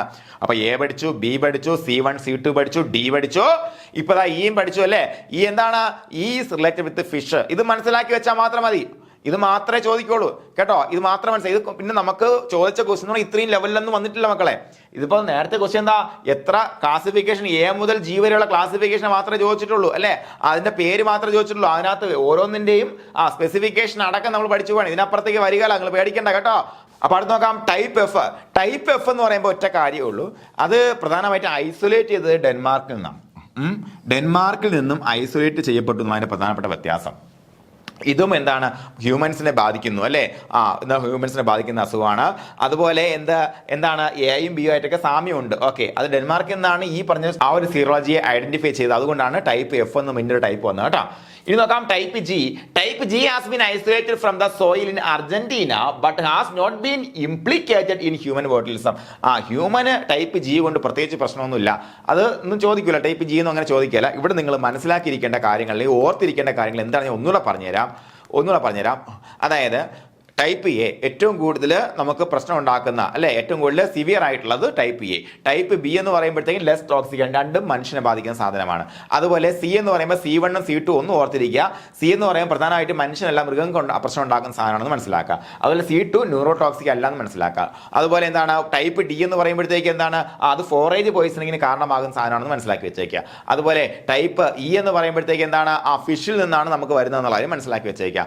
അതുപോലെ F എന്ന് പറയുമ്പോഴത്തേക്കും വളരെ സിമ്പിൾ ആണ്. ഡെൻമാർക്ക് എന്ന് പറഞ്ഞ സ്ഥലത്ത് നിന്ന് ഐസൊലേറ്റ് ചെയ്തുകൊണ്ട് മാത്രം അങ്ങനെ ഒരു ക്ലാസിഫിക്കേഷൻ വന്ന് മനസ്സിലാക്കാം. G പ്രത്യേകിച്ചൊന്നും മനസ്സിലാക്കാനില്ല, വിട്ടയ്ക്കൂ കേട്ടോ. നമുക്കിനി ഒരു തരത്തിലൂടെ ഈ പറഞ്ഞ നമ്മുടെ ഓർഗാൻസിനെ ക്ലാസിഫൈ ചെയ്യാനുണ്ട്. നേരത്തെ നമ്മളങ്ങനെ അതിന്റെ സീറോളജിക്കൽ ക്യാരക്ടേഴ്സായിട്ട് ബന്ധപ്പെടുത്തി A തൊട്ട് G വരെ നമ്മൾ ക്ലാസിഫൈ ചെയ്തു അല്ലെ. അങ്ങനെ ചെയ്തപ്പോഴത്തേക്കുള്ള പ്രശ്നം എന്താ മക്കളെ, അവിടെ ഉണ്ടാകുന്ന ഗ്രൂപ്പുകളെല്ലാം ഒരു ഹെറ്ററോജീനസ് ഗ്രൂപ്പുകളാണ്. അപ്പോൾ ഇത് കുറേ അധികം ഇങ്ങനെ എന്തുണ്ട്, ഒരേ ഓർഗാൻസ് തന്നെ രണ്ട് തരത്തിലുള്ള ടോക്സിൻ ഉൽപ്പാദിപ്പിക്കാം. അതുപോലെ ഇത് പ്രോട്ടിയോലൈറ്റിക് ആയുള്ള അല്ലാത്ത ഇല്ലാത്തതുകൊണ്ട്. അപ്പോൾ ഇത്തരത്തിൽ ഇതിന്റെ കോമൺ ആയിട്ടുള്ള അതിന്റെ കൾച്ചറൽ ആൻഡ് ഫിസിയോളജിക്കൽ ക്യാരക്ടേഴ്സിന്റെ അടിസ്ഥാനത്തിൽ നമ്മൾ പിന്നെ മൂന്നായിട്ട് തിരിക്കുന്നു, 3 ഗ്രൂപ്പായിട്ട് തിരിക്കുന്നു. ഓക്കെ, ആ 3 ഗ്രൂപ്പിനെ കുറിച്ച് നമുക്ക് പഠിക്കാം. അപ്പോൾ എന്താണ്, നമുക്കിപ്പോൾ ഇതിനെ കൾച്ചർ ചെയ്യുമ്പോൾ അതിന്റെ സ്വഭാവം എന്തൊക്കെയാണ്, ഇന്ന സ്വഭാവമുള്ള എല്ലാം കൂടെ ഈ ഗ്രൂപ്പ് അല്ലെ, അതുപോലെ ഫിസിയോളജിക്കൽ ക്യാരക്ടേഴ്സ് വെച്ചിട്ട് ഈ ഗ്രൂപ്പ്, അതിന്റെ പ്രവർത്തനം, മറ്റുള്ള നമ്മുടെ ഓരോ ഫുഡ് മെറ്റീരിയൽസും അതിന്റെ പ്രവർത്തനം എല്ലാം വെച്ചുകൊണ്ട് നമ്മൾ ഈ ഗ്രൂപ്പ് തിരിക്കുന്നത്. ഈ ക്ലാസിഫിക്കേഷൻ നമ്മൾ മനസ്സിലാക്കി വെച്ചേക്കുക. 2 തരത്തിൽ ക്ലാസിഫിക്കേഷൻ, ഒന്ന് സീറോളജിക്കൽ ക്ലാസിഫിക്കേഷൻ, പിന്നെ എന്താണ് കൾച്ചറൽ ആൻഡ് ഫിസിയോളജിക്കൽ ക്ലാസിഫിക്കേഷൻ അല്ലേ. അപ്പൊ നോക്കാം, ഗ്രൂപ്പ് 1. ഗ്രൂപ്പ് 1 എന്തൊക്കെ വരുന്നത്, ഇൻക്ലൂഡ്സ് ടൈപ്പ് എ സ്ട്രെയിൻസ്. എന്താ അതിന്റെ പ്രത്യേകത, പ്രോട്ടിയോലൈറ്റിക് ആണ് അല്ലേ, പ്രോട്ടിയോലൈറ്റിക് നേച്ചർ ആണ്. എന്താ proteolytic strains of B and F. ബിയിലും എഫിലും കുറച്ച് പ്രോട്ടിയോലൈറ്റിക് സ്ട്രെയിൻസും ഉണ്ട്. അതിനെ എല്ലാം കൂടെ ചേർത്തുകൊണ്ടാണ് ഗ്രൂപ്പ് 1 ക്രിയേറ്റ് ചെയ്തിരിക്കുന്നത് കേട്ടോ. അപ്പോൾ ഗ്രൂപ്പ് 1 എന്ന് പറയുമ്പോൾ എന്താ മക്കളെ, പ്രോട്ടിയോലൈറ്റിക് ആയിട്ട് വരുന്ന നമ്മുടെ ഈ പറഞ്ഞ ക്ലോസ്ട്രിയം ബോട്ടിലുമാണ് എന്തിൽ വരുന്ന, ഗ്രൂപ്പ് 1 വരുന്നത്. ഗ്രൂപ്പ് 2 എന്താണ്, includes all type E strains non proteolytic and the non proteolytic strains of B and F. നോക്കാം, എന്താണ് ഈ സ്ട്രെയിൻ എന്ന് പറയുമ്പോൾ അതിനകത്ത് എല്ലാം നോൺ പ്രോട്ടിയോലൈറ്റിക് ആയിട്ടുള്ള ബാക്ടീരിയ ആണ് വരുന്നത്. പിന്നെ ബിയിലും എഫിലും കുറച്ച് നോൺ പ്രോട്ടിയോലൈറ്റിക് ബാക്ടീരിയസ് വരുന്നുണ്ട്. അപ്പോൾ അവയും കൂടെ ചേർത്തിട്ട് ഗ്രൂപ്പ് 2 അല്ലേ. അപ്പോൾ അതിന്റെ ഫിസിയോളജിക്കൽ ആയിട്ടുള്ള മറ്റ് കാരണങ്ങൾ കൊണ്ട് നമ്മൾ ഇങ്ങനെ ഗ്രൂപ്പ് 1, 2 ആയിട്ട് തിരിച്ചു. ഇനി ഗ്രൂപ്പ് 3 എന്ന് പറയുമ്പോൾ എന്താണ് മക്കളെ, includes type C and D. They are non proteolytic and share A common metabolic pattern. ഇവയും എന്താണ്, സിയും ഡിയും പ്രോട്ടിയോലൈറ്റിക് അല്ല, അവ നോൺ പ്രോട്ടിയോലൈറ്റിക് ബാക്ടീരിയ ആണ്. അതുപോലെ പക്ഷേ എന്താ പ്രത്യേകത, അവയുടെ മെറ്റബോളിക് പാറ്റേണിൽ ഒരു കോമൺനെസ് ഉണ്ടെന്നുള്ളതാണ്. മെറ്റബോളിസം എന്ന് പറഞ്ഞാൽ അവയ്ക്ക് ജീവിക്കാൻ ആവശ്യമായിട്ടുള്ള എനർജി ഉൽപ്പാദിപ്പിക്കുന്ന ആ മെത്തേഡില്, ആ പാറ്റേണിൽ ഒരു കോമൺനെസ് ഉണ്ട്. അതുകൊണ്ട് അവയെ നമ്മൾ ഗ്രൂപ്പ് 3 ആക്കി മാറ്റി. അപ്പൊ ഏതൊക്കെ, ഗ്രൂപ്പ് 2ലും 3ലും നോൺ പ്രോട്ടിയോലൈറ്റിക് ബാക്ടീരിയാസും ഗ്രൂപ്പ് 1ല് പ്രോട്ടിയോലൈറ്റിക് ബാക്ടീരിയാസും വരുന്നത്. ഓക്കെ, ഇനി എയും ബിയും സിയും ഡിയും ഇ എഫും ജി എല്ലാം നിങ്ങൾ വിട്ടേക്ക്. ഇവിടെ 1, 2 and 3 ഇവിടെ ഏതൊക്കെയാണ് വരുന്നതെന്നുള്ള കാര്യം ചോദിക്കുകയൊന്നുമില്ല, നിങ്ങൾ അങ്ങനെയൊന്നും പഠിക്കണ്ട. ഇവിടെ ഇത് ഗ്രൂപ്പ് 1ല് എന്താണ്, പ്രോട്ടിയോലൈറ്റിക് സ്ട്രെയിൻസ് ആണ് വരുന്നത്. ഗ്രൂപ്പ് 2ല് നോൺ പ്രോട്ടിയോലൈറ്റിക് സ്ട്രെയിൻസ് ആണ് വരുന്നത്, മനസ്സിലാക്കി വെക്കുക. ഗ്രൂപ്പ് 3ലും നോൺ പ്രോട്ടിയോലൈറ്റിക് സ്ട്രെയിൻസ് ആണ് വരുന്നത്. പക്ഷേ അതിന്റെ മറ്റൊരു കാരണമുണ്ട്, എന്താണ്, അതിനകത്ത് വരുന്ന 2 ടൈപ്പുകൾ, ടൈപ്പ് സി ആൻഡ് ഡിക്ക് എന്തുണ്ട്, ഒരു കോമൺ മെറ്റബോളിക് പാറ്റേൺ ഉണ്ടെന്നുള്ള കാര്യം നമ്മൾ മനസ്സിലാക്കിയിരിക്കുക. അതുകൊണ്ടാണ് അതിനെ മറ്റൊരു ഗ്രൂപ്പിലേക്ക് മാറ്റിയത്. അപ്പോൾ ഈ 3 ഗ്രൂപ്പിനെ കുറിച്ചും കൃത്യമായിട്ട് അറിഞ്ഞിരിക്കേണ്ട കീ പോയിന്റ് നമുക്ക് മനസ്സിലായിട്ടുണ്ട്. അതൊന്നും ചോദ്യം വന്നാൽ നമുക്ക് എഴുതാനും പറ്റും കേട്ടോ. ഓക്കെ, അതുപോലെ ഇനി നോക്കാം. ഇനി നമ്മൾ ആ ഓർഗാൻസിന്റെ ബേസിക് ആയിട്ടുള്ള ക്ലാസിഫിക്കേഷൻ എല്ലാം കഴിഞ്ഞു. ഗ്രോത്ത് ആൻഡ് ടോക്സിൻ പ്രൊഡക്ഷൻ നോക്കാം. Factors affecting the growth and toxin production of the bacteria. ബാക്ടീരിയയുടെ ഗ്രോത്തും അതുപോലെ ടോക്സിൻ പ്രൊഡക്ഷനെയും എന്തെല്ലാം ഫാക്ടേഴ്സ് ആണ് അഫക്ട് ചെയ്യുന്നുള്ള കാര്യം വളരെ സിമ്പിൾ ആയിട്ടുള്ള കാര്യമാണ്. നിങ്ങൾ ഈ നോട്ടൊന്നും കണ്ട് ഞെട്ടേണ്ട കാര്യമില്ല. അപ്പൊ എന്താണ്, ന്യൂട്രിയന്റ് കോമ്പോസിഷൻ. നമ്മുടെ ഫ്രേസറിന്റെ ടെക്സ്റ്റിൽ ഒരു വലിയ പാരഗ്രാഫാണ്, ഒരു പേജുള്ള പാരഗ്രാഫാണ്. അതിനകത്ത് നമുക്ക് ആവശ്യമുള്ള സാധനങ്ങൾ മാത്രം എടുത്ത് വെച്ചേക്കുന്നത്. ഓക്കെ, എന്തൊക്കെയാണ് അതിനകത്ത് നമ്മളെ ബാധിക്കുന്നത്? ഒന്ന്, nutrient composition. Nutrient composition plays a vital role in the growth and toxin production. Simple ആയിട്ടുള്ള കാര്യം അത്രയേ ഉള്ളൂ. ന്യൂട്രിയന്റ് കോമ്പോസിഷൻ എന്ന് പറയുമ്പോഴത്തേക്ക് അതിനകത്ത് എന്തായാലും നമുക്ക് എന്താണ്, ഫ്രക്ടോസ്, ഗ്ലൂക്കോസ് അങ്ങനെയുള്ള സാധനങ്ങളൊക്കെ ഉണ്ടെന്നുണ്ടെങ്കിൽ അത് പെട്ടെന്ന് വളരും. അപ്പോൾ ന്യൂട്രിയന്റ് കോമ്പോസിഷൻ വളരെ ഇമ്പോർട്ടൻ്റ് ആണെന്ന് മനസ്സിലാക്കുക, അത്രേ ഉള്ളൂ. അതുപോലെ മോയ്സ്ചർ കണ്ടന്റ് പ്രത്യേകതയുണ്ട്. മോയ്സ്ചർ കണ്ടന്റ് കൂടുതലാണെന്നുണ്ടെങ്കിൽ അത് ടോക്സിൻ പ്രൊഡക്ഷനെ എന്ത് ചെയ്യും, കുറയ്ക്കോ? ഇല്ല, അതിനെ കൂട്ടും. അല്ലെ, അതിന് വളരെ ഫേവറബിൾ ആയിട്ടുള്ള കണ്ടീഷനാണ് എന്ത്, വർദ്ധിച്ച മോയ്സ്ചർ കണ്ടന്റ്. അതുപോലെ പി എച്ച് ലെവൽ ഇതെല്ലാം നമുക്ക് ചുമ്മാ നമ്മുടെ മൈൻഡ് വെച്ച് നമുക്ക് ആലോചിച്ചെടുക്കാൻ പറ്റുന്നേ ഉള്ളൂ അല്ലെ. വാട്ടർ ആക്ടിവിറ്റി കൂടിയല്ലടാ ബാക്ടീരിയ കൂടുതൽ ഫേവറബിൾ ആയിട്ടുള്ള കണ്ടീഷൻ വരിക അല്ലേ. അപ്പൊ അതുപോലെ പി എച്ച് ലെവൽസ് പറയുമ്പോൾ നമുക്ക് നോക്കാടാ, നമുക്ക് എല്ലാ ബാക്ടീരിയയും പറയുന്ന പോലെ തന്നെ എന്താണ്, മിക്കവാറും എല്ലാ ബാക്ടീരിയ അല്ല, സാധാരണ നമ്മുടെ ബാക്ടീരിയാസോ മൈക്രോ ഓർഗാനിസം എല്ലാം എന്താണ്, നമ്മുടെ ഒരു ന്യൂട്രൽ പി എച്ചിലാണ് വളരുന്നത് അല്ലേ, നിയർ ന്യൂട്രൽ പി എച്ച്. അപ്പൊ അതാണ് near neutral P H favours growth. എന്താണ്, നമ്മുടെ വെള്ളത്തിന്റെ പി എച്ച് എത്രയാണ്, 7. അതാണ് ന്യൂട്രൽ പി എച്ച്, നമുക്ക് അറിയാം അല്ലെ. അപ്പൊ ഈ ന്യൂട്രൽ പി എച്ച് എന്താണ്, ഇതിന്റെ ഗ്രോത്തിനെ ഫേവർ ചെയ്യുന്നുള്ള കാര്യം മനസ്സിലാക്കിയിരിക്കുക. അതുപോലെ എന്താണ്, P H of 4.5 or lower will prevent toxin production in most foods. മിക്കവാറും ഫുഡ്സിൽ നമ്മൾ ഒരു 4.5 താഴെയാണ് അതിന്റെ പി എച്ച് എന്നുണ്ടെങ്കിൽ അതിന്റെ അർത്ഥം എന്താണ്, അത് ഹൈലി അസിഡിക് ആണ് അല്ലേ. നമ്മൾ എന്തിനാണ് നമ്മൾ ഈ പറഞ്ഞ അച്ചാറൊക്കെ ഇട്ടതിന് ശേഷം അതിനകത്ത് വിനെഗർ ഒഴിക്കുന്നത്? അതിന്റെ ലക്ഷ്യം എത്ര മാത്രമേ എന്താണ്, 4.5 താഴെ അല്ലെങ്കിൽ ആ ഒരു റേഞ്ചിൽ നമ്മുടെ അസിഡിറ്റിയിൽ നിർത്തണം അല്ലെ, അല്ലെങ്കിൽ പി എച്ച് കുറച്ച് നിർത്തണം. ഇത്രയേ ഉള്ളൂ ലക്ഷ്യം. ഓക്കെ, അപ്പൊ ഇതൊന്നും വെക്കാതെ നമ്മൾ ഉപ്പിലിട്ട് വെച്ച് കഴിഞ്ഞാൽ അത് ചീത്തയാകും അല്ലെ. ഉപ്പിലിട്ട് വെച്ചാൽ ചീത്തയാവാൻ സാധ്യതയുണ്ട്, അതിനകത്ത് ബോട്ടിലും ടോക്സിൻ ഉണ്ടാവാൻ സാധ്യതയുണ്ട് അല്ലെ. ഓക്കെ, അപ്പൊ അതൊന്ന് ഓർത്ത് വെച്ചാൽ മതി. ഇതാണ് 4.5 അല്ലെങ്കിൽ അത് താഴെ വന്നു കഴിഞ്ഞാൽ അതിനകത്ത് പിന്നെ ഫർദർ ടോക്സിൻ പ്രൊഡക്ഷൻ നടക്കില്ല എന്നുള്ള കാര്യം നിങ്ങൾ ഓർത്തിരിക്കുക. ഓക്കെ, അപ്പോൾ pH ലെവൽ മനസ്സിലായി, മോയ്സ്ചർ കണ്ടന്റ് എങ്ങനെയുള്ള മോയ്സ്ചർ കണ്ടന്റാണ് ഇതിനെ സഹായിക്കുന്നത് മനസ്സിലായി, ന്യൂട്രിയൻ്റ് കോമ്പോസിഷൻ എന്തായാലും ഉണ്ട് നമുക്കറിയാം. അപ്പോൾ അടുത്ത് നോക്കാൻ എന്താണ് ഓക്സിഡേഷൻ റിഡക്ഷൻ പൊട്ടൻഷ്യൽ. അപ്പോൾ ഈ ഓക്സിഡേഷൻ റിഡക്ഷൻ പൊട്ടൻഷ്യൽ എന്ന് പറഞ്ഞാൽ ഇത്രയേ ഉള്ളൂ, വളരെ സിമ്പിൾ ആയിട്ട് പറഞ്ഞാൽ ഏതൊരു വസ്തുവിൻ്റെയും ഇലക്ട്രോണിനെ വിട്ടുകൊടുക്കാനോ അല്ലെങ്കിൽ സ്വീകരിക്കാനോ ഉള്ള ശേഷി, അല്ലേ, ഇലക്ട്രോണിന്റെ വിട്ടുകൊടുക്കലും സ്വീകരിക്കലുമാണ് ഓക്സിഡേഷനിലും റിഡക്ഷനിലും സംഭവിക്കുന്നത് നിങ്ങൾക്ക് അറിയാം. അപ്പോൾ നമുക്കറിയാം ഈ പറഞ്ഞ ഈ സംഭവം എങ്ങനെ അതിനെ സ്വാധീനിക്കുമെന്ന് നോക്കാം. ഈ ORP അല്ലെ, ഓക്സിഡേഷൻ റിഡക്ഷൻ പൊട്ടൻഷ്യൽ നമുക്ക് ഹയർ ലോവർ ഇങ്ങനെ ഒരു സ്കെയിൽ നമ്മൾ വരച്ചിട്ട് പഠിച്ചു കഴിഞ്ഞാൽ നമുക്ക് സംശയം ഉണ്ടാവുകയില്ല. അപ്പോൾ നമുക്ക് ഓക്സിഡേഷൻ റിഡക്ഷൻ പൊട്ടൻഷ്യൽ അത് കൂടി നിന്ന് കഴിഞ്ഞാൽ ഇത് ആരെ സഹായിക്കും എന്ന് ചോദിച്ചു കഴിഞ്ഞാൽ ആരെ സഹായിക്കും? ഒരു ഓക്സിഡൈസിങ് കണ്ടീഷനിൽ ആരെ സഹായിക്കും? എയ്റോബ്സിനെ സഹായിക്കും, അല്ലേ, എയ്റോബിക് ബാക്ടീരിയയെ സഹായിക്കും. എയ്റോബിക് ബാക്ടീരിയ ഈ ഒരു കണ്ടീഷനിൽ എന്താണ് ഓക്സിഡേഷൻ റിഡക്ഷൻ പൊട്ടൻഷ്യൽ കൂടി വന്നു കഴിഞ്ഞാൽ എയ്റോബിക് ബാക്ടീരിയ അവിടെ നന്നായിട്ട് ത്രൈവ് ചെയ്യും. അതേസമയം ഓക്സിഡേഷൻ റിഡക്ഷൻ പൊട്ടൻഷ്യൽ കുറഞ്ഞു നിൽക്കുക അല്ലെങ്കിൽ റെഡ്യൂസിങ് ആയിട്ടുള്ള ഒരു ഏരിയയിൽ, റെഡ്യൂസിങ് കപ്പാസിറ്റി ഉള്ള സ്ഥലത്ത് ആ ഒരു എൻവയോൺമെന്റിൽ നമ്മുടെ അനൈറോബ്സിനെ ഇത് സഹായിക്കും.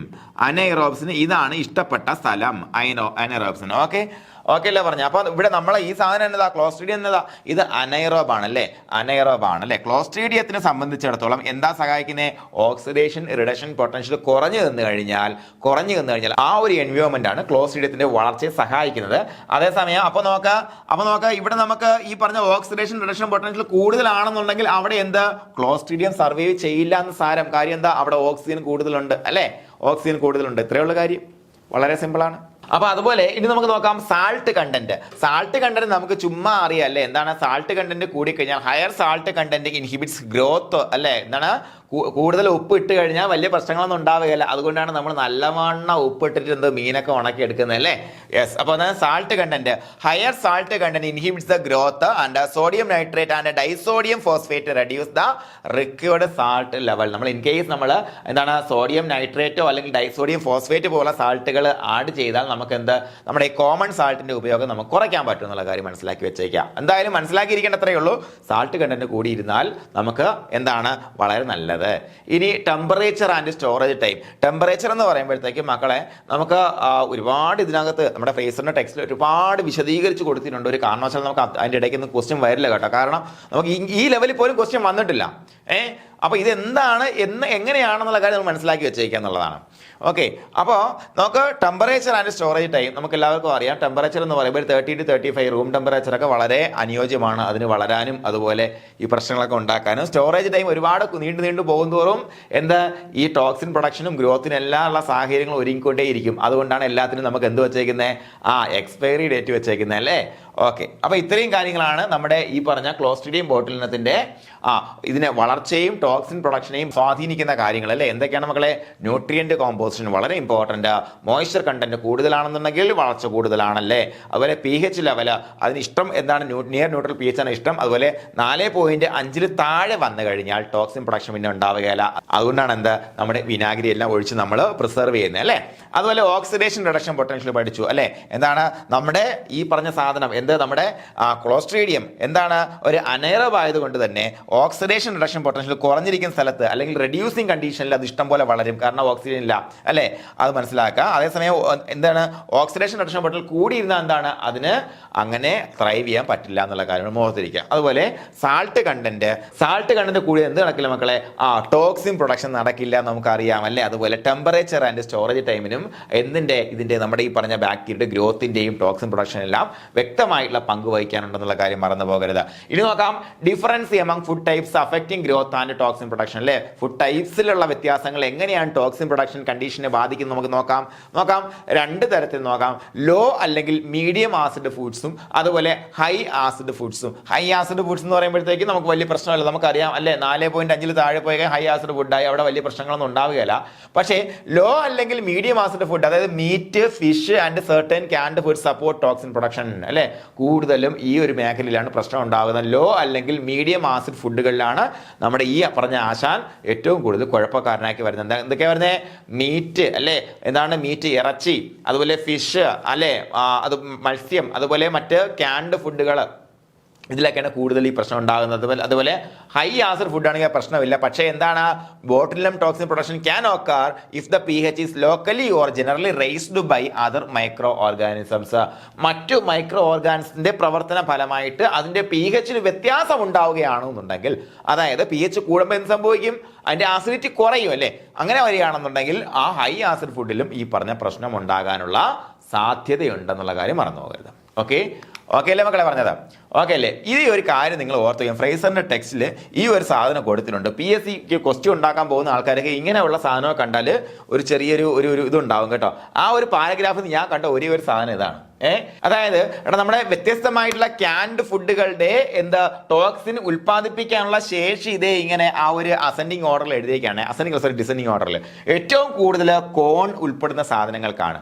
അത് കഴിഞ്ഞാൽ പീസ്, അത് കഴിഞ്ഞ പീസ് എന്ന് പറയുമ്പോൾ പയറുവർഗ്ഗങ്ങളല്ലേ, അത് കഴിഞ്ഞ് സ്ട്രിംഗ് ബീൻസ്, പിന്നെ സ്പൈനാച്ച്. ഈ ഒരു ഓർഡറിൽ നമ്മുടെ ഫ്രേസറിന്റെ ടെക്സ്റ്റിൽ വ്യക്തമായിട്ട് അവിടെ എഴുതി വെച്ചിട്ടുണ്ട്. പെട്ടെന്ന് നമ്മുടെ കണ്ണുടക്കുന്ന സാധനമാണ്. അതുകൊണ്ട് എനിക്ക് തോന്നുന്നതാണ്, ഞാൻ ചോദ്യം ഉണ്ടാക്കണമെങ്കിൽ അത് ഇവിടെ നിന്ന് ഇതായിരിക്കും എടുക്കുക. ഇത്രയും സാധനം നിന്നിട്ട് ഈ ടോക്സിൻ പ്രൊഡക്ഷന് വേണ്ടിയിട്ടുള്ള ടോക്സിൻ പ്രൊഡക്ഷനുള്ള സാഹചര്യത്തിന്റെ അടിസ്ഥാനത്തിൽ ഇവയൊന്ന് അടുക്കിയെടുക്കാൻ പറയും. ചിലപ്പോൾ ഇൻക്രീസിംഗ് ആയിരിക്കും, ഡിക്രീസിംഗ് ആയിരിക്കും പറയുക. ഓക്കെ, ശരിക്കും ഈ ഒരു ഓർഡറാണ് ഇവിടെ ഏറ്റവും കൂടുതൽ ഡിസെൻഡിങ് ഓർഡർ നമ്മൾ എഴുതിയിരിക്കുന്നത്. എന്നാലും ഇവിടെ നിന്ന് നോക്കിയാൽ ഡിസെൻഡിങ് ഓർഡർ ആണ്. അപ്പോൾ കോണിലാണ് ഏറ്റവും കൂടുതൽ അല്ലെ. അത് കഴിഞ്ഞ് peas, string beans and spinach. Okay, ഈ കാര്യം നിങ്ങളൊന്ന് ഓർത്ത് വയ്ക്കുക.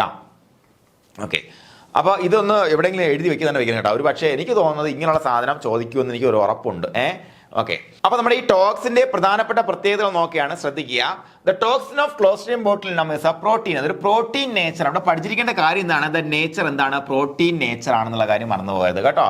അതുപോലെ it's purified and crystallised and is so powerful that only A tiny amount is sufficient to കാസ് ഡെത്ത്. കുറച്ചു മതി ചത്തുപോകാൻ, അത്രയേ ഉള്ളൂ. അപ്പോൾ ടോക്സിൻ എന്ന് പറയുമ്പോൾ അത് എന്ത് ടൈപ്പ് ആണെന്ന് ചോദിക്കും. അത് പ്രോട്ടീൻ ആണെന്ന് മനസ്സിലാക്കിയിരിക്കുക. അതുപോലെ it is absorbed mostly in the intestine, small intestine അല്ലേ, ചെറുകുടലിലാണ് ഇത് അബ്സോർപ്ഷൻ നടക്കുന്നത്. And paralyses the involuntary muscles of the body. നമ്മുടെ ശരീരത്തിൽ ഇഷ്ടംപോലെ മസിൽസ് ഉണ്ട് അല്ലേ. വോളണ്ടറി മസിൽസ് ഉണ്ട്, ഇൻവോളണ്ടറി മസിൽസ് ഉണ്ട്. ഉദാഹരണം ഏതാണ് ഇൻവോളണ്ടറി മസിൽസിന്റെ? നമ്മുടെ ഡയഫ്രം അല്ലേ, ഡയഫ്രം, ഹേർട്ട് ഇൻവോളണ്ടറി ആണ്. നമുക്ക് പിടിച്ചു നിർത്താൻ പറ്റുമോ? പറ്റുകയില്ല. അപ്പോൾ അത് ഇൻവോളണ്ടറി മസിലാണ്. അപ്പോൾ അത്തരത്തിലുള്ള ഇൻവോളണ്ടറി മസിൽസിനെ പാരലൈസ് ചെയ്യുന്നു. അങ്ങനെയാണ് ശരിക്കും പറഞ്ഞാൽ at the end of the day ഈ അസുഖം ബാധിച്ച ആൾക്കാർ മരിക്കുന്നത് ശരിക്കും പറഞ്ഞാൽ റെസ്പിറേറ്ററി ഫെയിലർ വഴിയാണ്. ഓക്കെ, അപ്പോൾ എവിടെ നിന്ന് അബ്സോർബ് ചെയ്യുന്ന ചോദ്യം ഇവിടെ കിടപ്പുണ്ട്. എവിടെയാണ്? സ്മാൾ ഇൻറ്റസ്റ്റൈനിലാണ് അബ്സോർപ്ഷൻ നടക്കുന്നത്. എന്താ ഈ ടോക്സിന്റെ അബ്സോർപ്ഷൻ എവിടെയാണ് നടക്കുന്നത്? സ്മാൾ ഇൻറ്റസ്റ്റൈനിലാണ്. Most of the absorption takes place in the small intestine, നമുക്ക് അറിയാവുന്ന കാര്യമാണ്. അതുപോലെ എന്ത് ചെയ്യുന്നു? Paralyses the involuntary muscles of the body. നമ്മുടെ ബോഡിയിലെ ഇൻവോളണ്ടറി മസിൽസിനെ പാരലൈസ് ചെയ്യുന്നു. ഇൻവോളണ്ടറി മസിൽസിനെ മാത്രമല്ല, നമ്മുടെ ഫേഷ്യൽ മസിൽസ് ഒക്കെ വോളണ്ടറി മസിൽ, അതിന്റെ പാരാലിസിന് കാരണമാകാം എന്ന് നേരത്തെ പറഞ്ഞിരുന്നു. ഓക്കെ, അപ്പോൾ രണ്ട് കാര്യങ്ങൾ നിങ്ങൾ ഓർത്തിരിക്കുക. ഇതുപോലെ നോക്കാം. An important characteristic is A comparative thermo liability. എന്താണ്? തെർമോ ലബൈലാണ് അല്ലേ ഇത്. അതായത് ചൂട് കൂട്ടിക്കഴിഞ്ഞാൽ നമുക്ക് ഇതിനെ എന്ത് ചെയ്യാൻ പറ്റും? ഡീആക്ടിവേറ്റ് ചെയ്യാൻ പറ്റും എന്നുള്ള കാര്യം നിങ്ങൾ ഓർത്തിരിക്കുക. അതുകൊണ്ട് തന്നെ നമുക്ക് എന്തെങ്കിലും സംശയം, ഉറപ്പായിട്ട് അൺകുക്ക്ഡ് ഫുഡ് കഴിക്കരുതെന്ന് പറയേണ്ട കാരണം ഇതാണ്. ഓക്കെ, അപ്പോൾ നമുക്ക് ലബോറട്ടറി ഹീറ്റ് ട്രീറ്റ്മെന്റ് വഴി എങ്ങനെ ഇതിനെ ഇനാക്ടിവേറ്റ് ചെയ്യാം നോക്കാം. അതിന്റെ ടെമ്പറേച്ചർ ടൈം കോംബോ പഠിച്ചു വെച്ചാൽ മക്കളെ. നോക്കാം എന്താണ്? In the laboratory heat treatment of 5 to 6 minutes at 80 degrees centigrade will inactivate type A toxin. Type A toxin ആണ് ബിയേക്കാൾ കൂടുതൽ പ്രശ്നക്കാരൻ നമ്മൾ പഠിച്ചിരുന്നു അല്ലേ. അപ്പൊ എത്ര? 5 മുതൽ 6 മിനിറ്റ് സമയം വരെ 80 ഡിഗ്രി സെന്റിഗ്രേഡിൽ ചൂടാക്കി കഴിഞ്ഞാൽ നമുക്ക് ടൈപ്പ് എ ടോക്സിനെ ഡീആക്ടിവേറ്റ് ചെയ്യാൻ പറ്റും അല്ലെ, അല്ലെങ്കിൽ ഇനാക്ടിവേറ്റ് ചെയ്യാൻ പറ്റും. അതുപോലെ ടൈപ്പ് ബി ടോക്സിൻ അത്ര കണ്ട അപകടകാരി അല്ലെങ്കിൽ കൂടിയും 15 മിനിറ്റ് നേരം 90 ഡിഗ്രി സെന്റിഗ്രേഡിൽ ചൂടാക്കിയാൽ നമുക്ക് ടൈപ്പ് ബിയെയും എന്ത് ചെയ്യാൻ പറ്റും? നശിപ്പിച്ച് കളയാൻ പറ്റും എന്നുള്ളതാണ്. അപ്പോൾ എന്ന് കരുതി ഇത് ചീത്തയായ ഫുഡല്ലേ, ഇത്രയും സമയം ചെയ്ത് കഴിഞ്ഞാൽ ഇത് നശിച്ചു പോകുന്ന കഴിച്ചു കളയല്ലേ. ഓക്കെ, അത് തന്നെയാണ് ഇവിടെ പറഞ്ഞിരിക്കുന്നത്.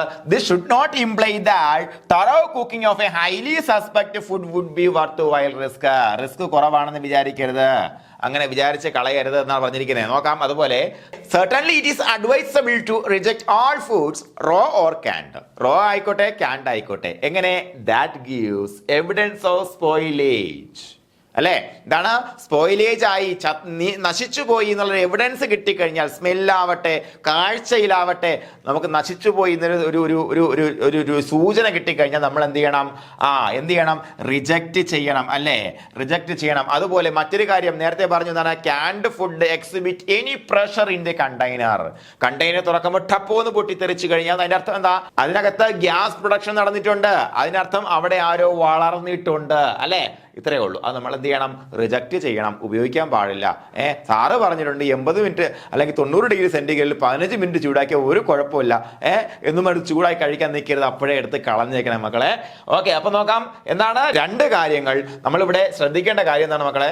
എന്താണ്? ഏത് ഫുഡ് ഐറ്റം ആവട്ടെ, റോ ആവട്ടെ ക്യാൻഡ് ആവട്ടെ, അതിനകത്ത് സ്പോയിലേജ് സസ്പെക്ട് ചെയ്യണമെങ്കിൽ ഉപയോഗിക്കരുതെന്ന് പറഞ്ഞിരിക്കുന്നു. അതുപോലെ എന്ത് ചെയ്യണം? എന്തെങ്കിലും പ്രഷർ നമ്മൾ ഈ കണ്ടെയ്നർ തുറക്കുമ്പോൾ ഉണ്ടെങ്കിൽ അതും നമ്മൾ എന്ത് ചെയ്യണം? ഡിസ്കാർഡ് ചെയ്യണം. അതുപോലെ toxin can be destroyed in cheese by, ചീസിലാണ് എങ്ങനെ 7.3 മെഗാറാഡ് ഓഫ് ഗാമ റേസ് മതി എന്തിന്? നമുക്ക് നമ്മുടെ ചീസിൽ വരുന്ന ഈ ടോക്സിനെ ഡിസ്ട്രോ ചെയ്യാൻ. അതുപോലെ ബ്രോത്തിലാണെന്നുണ്ടെങ്കിൽ 4.9 മെഗാറാഡ് മതി. ഇതിന്റെ റേഡിയേഷൻ വഴിയാണ് ചീസിനെയും ബ്രോത്തിനെയും നമ്മൾ എന്ത് ചെയ്യുന്നത്? ടോക്സിൻ ഫ്രീ ആക്കുന്നത് കേട്ടോ. ഓക്കെ, അപ്പൊ ഇത് രണ്ടും ഒന്നും പഠിച്ചു വെച്ചേക്കാം. 7.3 മെഗാറാഡ്, അതുപോലെ 4.5 മെഗാറാഡ് റേഡിയേഷൻ, അല്ലേ? റേഡിയേഷൻ പൊട്ടൻഷ്യൽ എന്തിനാ? ചീസിനും അതുപോലെ ബ്രോത്തിനും, അല്ലേ? എന്തിനെതിരെ? ടോക്സിനെതിരെ, അല്ലെ? ബോട്ടിലം ടോക്സിനെതിരെ. അതുപോലെ toxin is unstable at the pH value above 6.8, അല്ലെ? എവിടെയാണ് ഇത് വളരുന്നതെന്ന് പറഞ്ഞു? എവിടെയാണ്? നമ്മൾ നേരത്തെ പറഞ്ഞു എന്താണ്? നിയർ ന്യൂട്രൽ pH-ലാണ് ഇത് വളരാൻ ഇഷ്ടമെന്ന് പറഞ്ഞു. എന്താണ്? അസിഡിക് pH-ലാണ് നമ്മുടെ 4.5 വരെയാണ് അതിന് ടോക്സിൻ പ്രൊഡക്ഷൻ നടക്കുന്നത് പറഞ്ഞു. പക്ഷെ അതേസമയം നമ്മൾ ഉണ്ടായി വന്ന ടോക്സിൻസ് ഉണ്ടല്ലോ 6.8 മുകളിലോട്ട് പോയി കഴിഞ്ഞാൽ നിയർ ന്യൂട്രൽ ആണ് കേട്ടോ, 7 അല്ല, വെറും ന്യൂട്രൽ അല്ല, 7 ആകുമ്പോൾ ന്യൂട്രലായി. 6.8 മുകളിലോട്ട് പോയി കഴിഞ്ഞാൽ, അല്ലെങ്കിൽ ആൽക്കലൈൻ pH-ലോട്ട് പോയി കഴിഞ്ഞാൽ പിന്നെ നമ്മുടെ ഈ പറഞ്ഞ ഉണ്ടായി വന്ന ടോക്സിൻസ് നിലനിൽക്കില്ല, അല്ലെ? അവ അൺസ്റ്റേബിൾ ആവും എന്നുള്ള കാര്യം കൂടെ ഓർത്ത് വയ്ക്കുക. വളരെ ഇമ്പോർട്ടന്റ് പോയിന്റ് ആണ്. എബോവ് 6.8 മറന്നു പോകരുത്. അപ്പോൾ ഇത് തെർമോലബൈലാണ്, അല്ലേ? അതുപോലെ ഇൻവോളണ്ടറി മസിൽസിനെ പാരലൈസ് ചെയ്യുന്നു. എവിടെ? ഈ സ്മോൾ ഇൻഡസ്ട്രിയിൽ അബ്സോർബ് ചെയ്യപ്പെടുന്നുണ്ട്, ഒരു പ്രോട്ടീൻ നേച്ചറാണ്.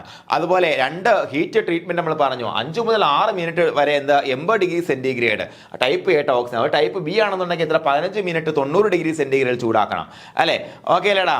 ഓക്കെ അല്ലേ പറഞ്ഞത്? അതുപോലെ രണ്ട് ഗാമ റേഡിയേഷന്റെ വാല്യൂ പറഞ്ഞു 7.3 മെഗാറാഡ്. അതുപോലെ എന്താണ്? Broth 4.9 megarad. Okay, the toxin is unstable at pH values above 6.8, അല്ലേ? ഓക്കെ അല്ലേ പറഞ്ഞത്? ഇനി ഡിസീസിനെ കുറിച്ച് നോക്കാം മക്കളെ. ഡിസീസ് നോക്കാം.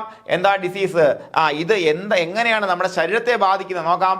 The typical symptoms of botulism usually appear within 12 to 36 hours. നോക്ക്, 12 മുതൽ 36 മണിക്കൂറിനുള്ളിലാണ് സാധാരണ നമ്മൾ ഈ ടോക്സിൻ എടുത്തു കഴിഞ്ഞാൽ ഈ പ്രശ്നം ഉണ്ടാകാം. ഇത് ചോദിക്കൊന്നുമില്ല കേട്ടോ, ഇതിങ്ങനെ ചോദിക്കില്ല. കാര്യം എന്താ? അവിടെ തന്നെ പറഞ്ഞു, ആൾദോ A longer or shorter time may be required. ചിലപ്പോൾ കൂടുതൽ സമയം എടുത്തിട്ടും അസുഖം ഉണ്ടാകാം, ചിലപ്പോൾ അതിന് മുന്നേ 12 മണിക്ക് മുന്നേ ഉണ്ടായ കേസുകളും ഉണ്ട്. പക്ഷേ ടിപ്പിക്കലി എങ്ങനെ? ഇതാണ് 12 to 36 മണിക്കൂറാണ്. നോക്കാം. ഏർലിയസ്റ്റ് സിംറ്റംസ്, ആദ്യം കാണുന്ന സിംറ്റംസ് എന്തൊക്കെയാണ്? Acute digestive disturbance followed by nausea and vomiting. അതായത് വയറുവേദന, ഛർദിക്ക് മുന്നേ എന്താണ്? നോസിയ എന്ന് പറയുമ്പോൾ ഓക്കാനം, ഛർദിക്കാനുള്ള, അല്ലേ? അത്രയേ ഉള്ളൂ. Nausea and vomiting. പോസിബിലി ഡയേറിയയും ഉണ്ടാകാം, അല്ലേ? അതുപോലെ together with fatigue, dizziness and a ഹെഡേക്കും. അപ്പോൾ ഇതെല്ലാം ഫുഡ് പോയിസണിങ്ങിൽ നമുക്ക് ഉണ്ടാകുന്ന കാര്യങ്ങളാണ്, നമുക്ക് പ്രത്യേകം ശ്രദ്ധയപ്പെടണമെന്നില്ല. തളർച്ച ഉണ്ടാകും, ഡിസിനസ് ഉണ്ടാകും. ഫാറ്റീഗ്, തളർച്ച, ഡിസിനസ്, ഒരു തലകറക്കം, ഒരു മന്ദിപ്പ്, അല്ലേ? അതുപോലെ ഹെഡേക്ക്, തലവേദന, ഇത്രയും കാര്യങ്ങൾ. തളർച്ച എന്തായാലും നമുക്ക് ഈ പറഞ്ഞ നോസിയ വോമിറ്റിംഗ് വരുമ്പോൾ ഉണ്ടാകാൻ സാധ്യതയുണ്ട്. ഡിസിനസ് ഉണ്ടെങ്കിൽ അവിടെ നമ്മൾ ശ്രദ്ധിക്കണം, ഫുഡ് പോയിസണിങ് അല്ലേ? ശ്രദ്ധിക്കണം. നോക്കാം. Later there is constipation. കണ്ടോ? ആദ്യം ഡയേറിയ ഉണ്ടാകാം, പോസിബിലി ഡയേറിയ എന്നാ പറഞ്ഞു. ഡയേറിയ ഉണ്ടാകാൻ നിർബന്ധമില്ല. അതിനുശേഷം ഇത് കോൺസ്റ്റിപ്പേഷൻ വഴിമാറുന്നു, അല്ലേ? കോൺസ്റ്റിപ്പേഷൻ വളരെ ക്ലിയർ ആയിട്ടുള്ള, എവിഡന്റ് ആയിട്ടുള്ള സംഗതി എന്താണ്? Double vision may be evident early. Double vision ഉണ്ടാകാം, ചിലപ്പോൾ നേരത്തെ ഉണ്ടായി വരാം, അല്ലേ? ഡബിൾ വിഷൻ, ഒരു സാധനത്തെ രണ്ടായിട്ട് കാണുക. ഇതൊന്നും ഒന്നായിട്ട് കാണാൻ പറ്റും. നമ്മളെല്ലാം ഒന്നായിട്ട് കാണുന്നത് എന്തുകൊണ്ടാ? നമുക്ക് 2 കണ്ണുണ്ട്, എന്നാൽ നമ്മൾ ഒന്നായിട്ട് കാണുന്നത് നമ്മുടെ കണ്ണിന്റെ ഒരു പ്രത്യേക കഴിവാണ്. നമ്മൾ ഇവിടെ ശ്രദ്ധിച്ചിട്ട് നമ്മൾ അപ്പുറത്ത് നോക്കി അപ്പുറത്തേക്ക് സാധനം 2ആയിട്ട് കാണുകയല്ലേ? നമ്മൾ 3D വിഷൻ സാധ്യമാക്കുന്ന ഈ 2 കണ്ണുകളാണ് കേട്ടോ. ഓക്കെ, നമ്മളൊരു 2D ആയിട്ടുള്ള ഇമേജ് നിങ്ങൾ ഒരു കണ്ണടച്ച് നോക്കിയാൽ നിങ്ങൾക്ക് 3D ആയിട്ട് കാണാൻ പറ്റും. പക്ഷേ അത് ഞാൻ നിൽക്കട്ടെ. എന്തായാലും ഞാൻ പറഞ്ഞു തന്നത്രേ ഉള്ളൂ. Double vision may be evident early. ശ്രദ്ധിക്കുക, അത് വന്നാൽ അപ്പോഴേ പ്രശ്നമാണ്, മനസ്സിലായിക്കൊള്ളണം. And difficulty in swallowing and speaking may be noted. അതായത് വയറിളക്കം വന്നു, ഫുഡ് പോയിസൺ സംശയമുണ്ട്, സംസാരിക്കാനൊന്നും വയ്യ, ഒന്നും വിഴുങ്ങാൻ വയ്യ, സംസാരിക്കുമ്പോൾ ഒരു ബുദ്ധിമുട്ട്, അപ്പോഴേ കൊണ്ടുപോകണം. അതൊന്നും നിങ്ങൾ നോക്കി നിൽക്കേണ്ട. നിങ്ങൾക്ക് ഫുഡ് പോയിസണിങ് ആണ് സംശയം വന്നാൽ അപ്പോഴേ കൊണ്ടുപോയേക്കാം കേട്ടോ, കാരണം അത് വലിയ പ്രശ്നമുള്ള കാര്യമാണ്. നോക്കാം, the temperature of the victim is normal or sub normal. സാധാരണ ഇതൊരു എന്താണ് നോൺ ഫെബ്രൈൽ കേസാണ് കേട്ടോ, ഒരു നോൺ ഫെബ്രൈൽ കേസാണ്. കാര്യം എന്താ, ടെമ്പറേച്ചർ കുറവായിരിക്കും എന്നുള്ള കാര്യം നിങ്ങൾ മറന്നു പോകരുത്. പനിയൊന്നും ഉണ്ടാവുകയില്ല മാമ, പനി ഉണ്ടാവുകയില്ല. അപ്പൊ എന്താണ്, വിക്ടിമിന്റെ ടെമ്പറേച്ചർ ചിലപ്പോൾ നോർമലായിരിക്കും, ചിലപ്പോൾ കുറവും ആയിരിക്കും കേട്ടോ. അതുപോലെ involuntary muscles become paralysed, paralysis spread to the respiratory system and heart and death usually results from the respiratory failure. അല്ലെ, നേരത്തെ പറഞ്ഞു ഇത് പ്രധാനമായിട്ടും ഇൻവോളണ്ടറി മസിൽസിനെ ബാധിക്കുന്നു, ഇൻവോളണ്ടറി മസിൽസിന്റെ പാരാലിസിലേക്ക് നയിക്കുന്ന കാര്യം പറഞ്ഞിട്ടുണ്ടായിരുന്നു. പ്രധാനപ്പെട്ട ഇൻവോളണ്ടറി മസിൽസ് എന്ന് പറയുന്നത് നമ്മൾ ഡയഫ്രം ഒക്കെ ആണെന്ന് പറഞ്ഞിരുന്നുണ്ടായിരുന്നു അല്ലെ. ഹൃദയമൊക്കെ ഇൻവോളണ്ടറി മസിലാണ്. പ്രധാനമായിട്ടും മരണത്തിലേക്ക് നയിക്കുന്നത് എങ്ങനെയാണ് മക്കളെ, റെസ്പിറേറ്ററി ഫെയിലർ ആണ് എന്താ മരണത്തിന് കാരണമായിട്ട് മാറുന്നത്. ഓക്കെ അല്ലേ. അപ്പൊ ഇതാണ് നമുക്ക് ഡിസീസിനെ കുറിച്ച് പഠിക്കാനുള്ള എന്തൊക്കെയാണ് ഇവിടെ നമ്മൾ പഠിച്ചിരിക്കേണ്ട കാര്യം. നിർബന്ധമായിട്ട് നിങ്ങൾ പഠിച്ചിരിക്കേണ്ട കാര്യം എന്താണ്, ഇതിന്റെ ലക്ഷണങ്ങൾ ഒന്ന് ഓർത്തിരിക്കുക. ഏർലിയസ്റ്റ് സിംറ്റംസ് നമുക്ക് അറിയാം. സാധാരണ ഒരു ഫുഡ് പോയിസണിങ് നമുക്ക് വരുന്നത് പോലെ ലക്ഷണങ്ങൾ, അതിന്റെ കുഴപ്പം എന്താ, ഡിസിനെസ് ഉണ്ടാകും എന്നുള്ള കാര്യം മറന്നു പോകരുത്. ഹെഡേക്ക് ഉണ്ടാകും എന്നുള്ള കാര്യം കൂടെ ഒന്ന് ഓർത്തിരിക്കുക. കാരണം എന്താ, ഡിഫറൻസ് ഉള്ള കാര്യമാണ് ഞാൻ പറയുന്നത് കേട്ടോ. അതുപോലെ ലേറ്റർ അതിനുശേഷം കോൺസ്റ്റിപ്പേഷനിലേക്ക് ഡെവലപ്പ് ചെയ്യും, ഡബിൾ വിഷന് കാരണമാകും അല്ലെ.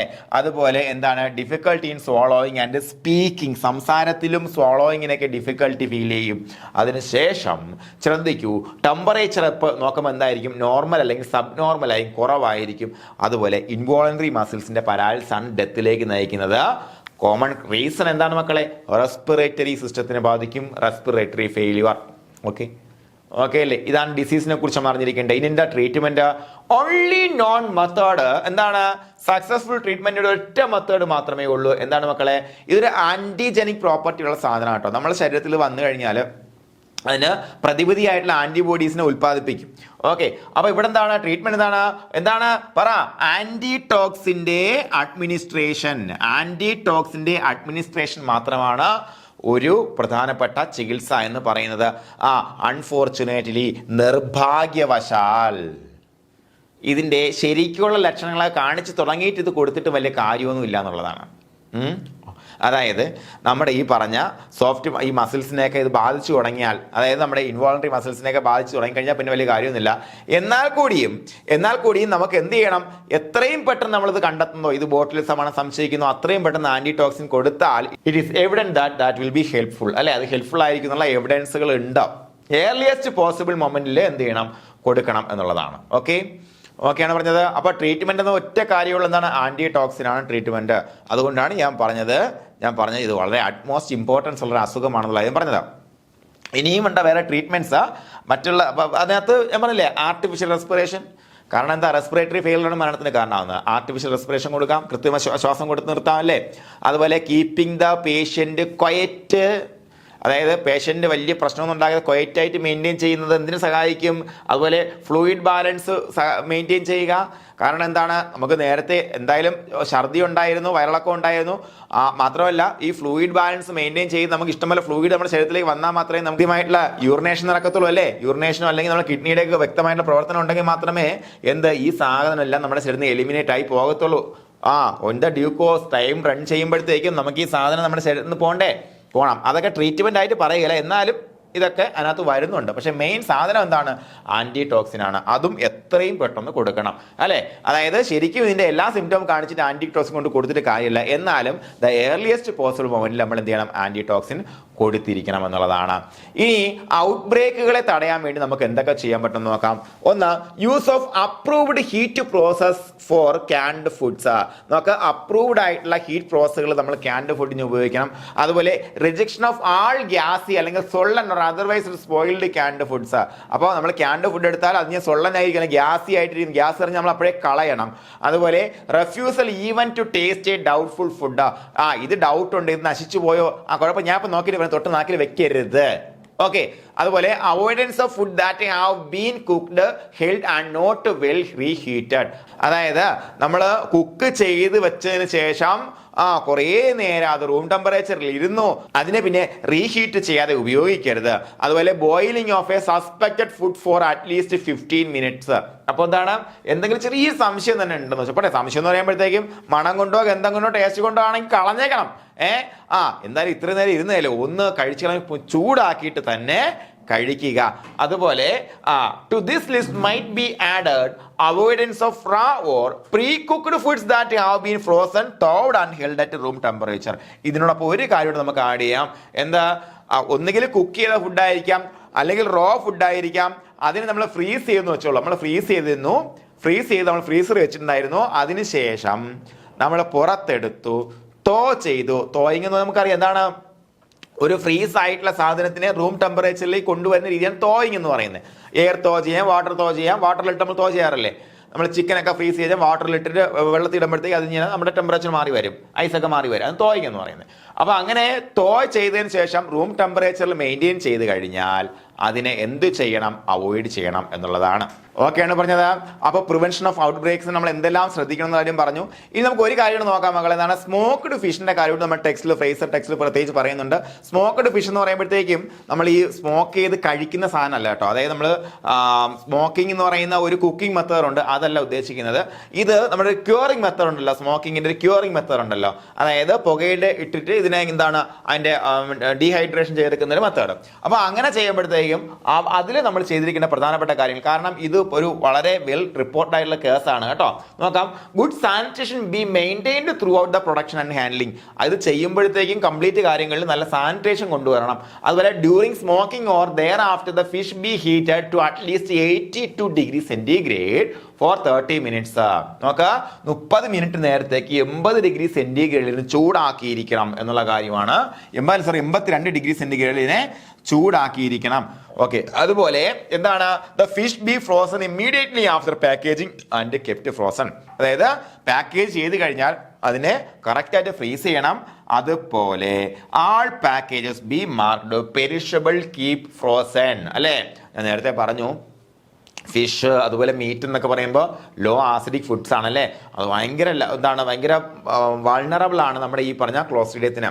ഓക്കെ. അതുകൊണ്ട് അതിന്റെ ലേബലിൽ എന്തുണ്ടാകണം, പെരിഷബിൾ ഫുഡാണ്, നശിച്ചു പോകുന്ന ഫുഡാണ്. So must be keep frozen, freeze ചെയ്ത് തന്നെ സൂക്ഷിക്കുക എന്നുള്ള കാര്യം പ്രത്യേകം നോട്ട് ചെയ്ത് വെക്കുക എന്നുള്ളതാണ്.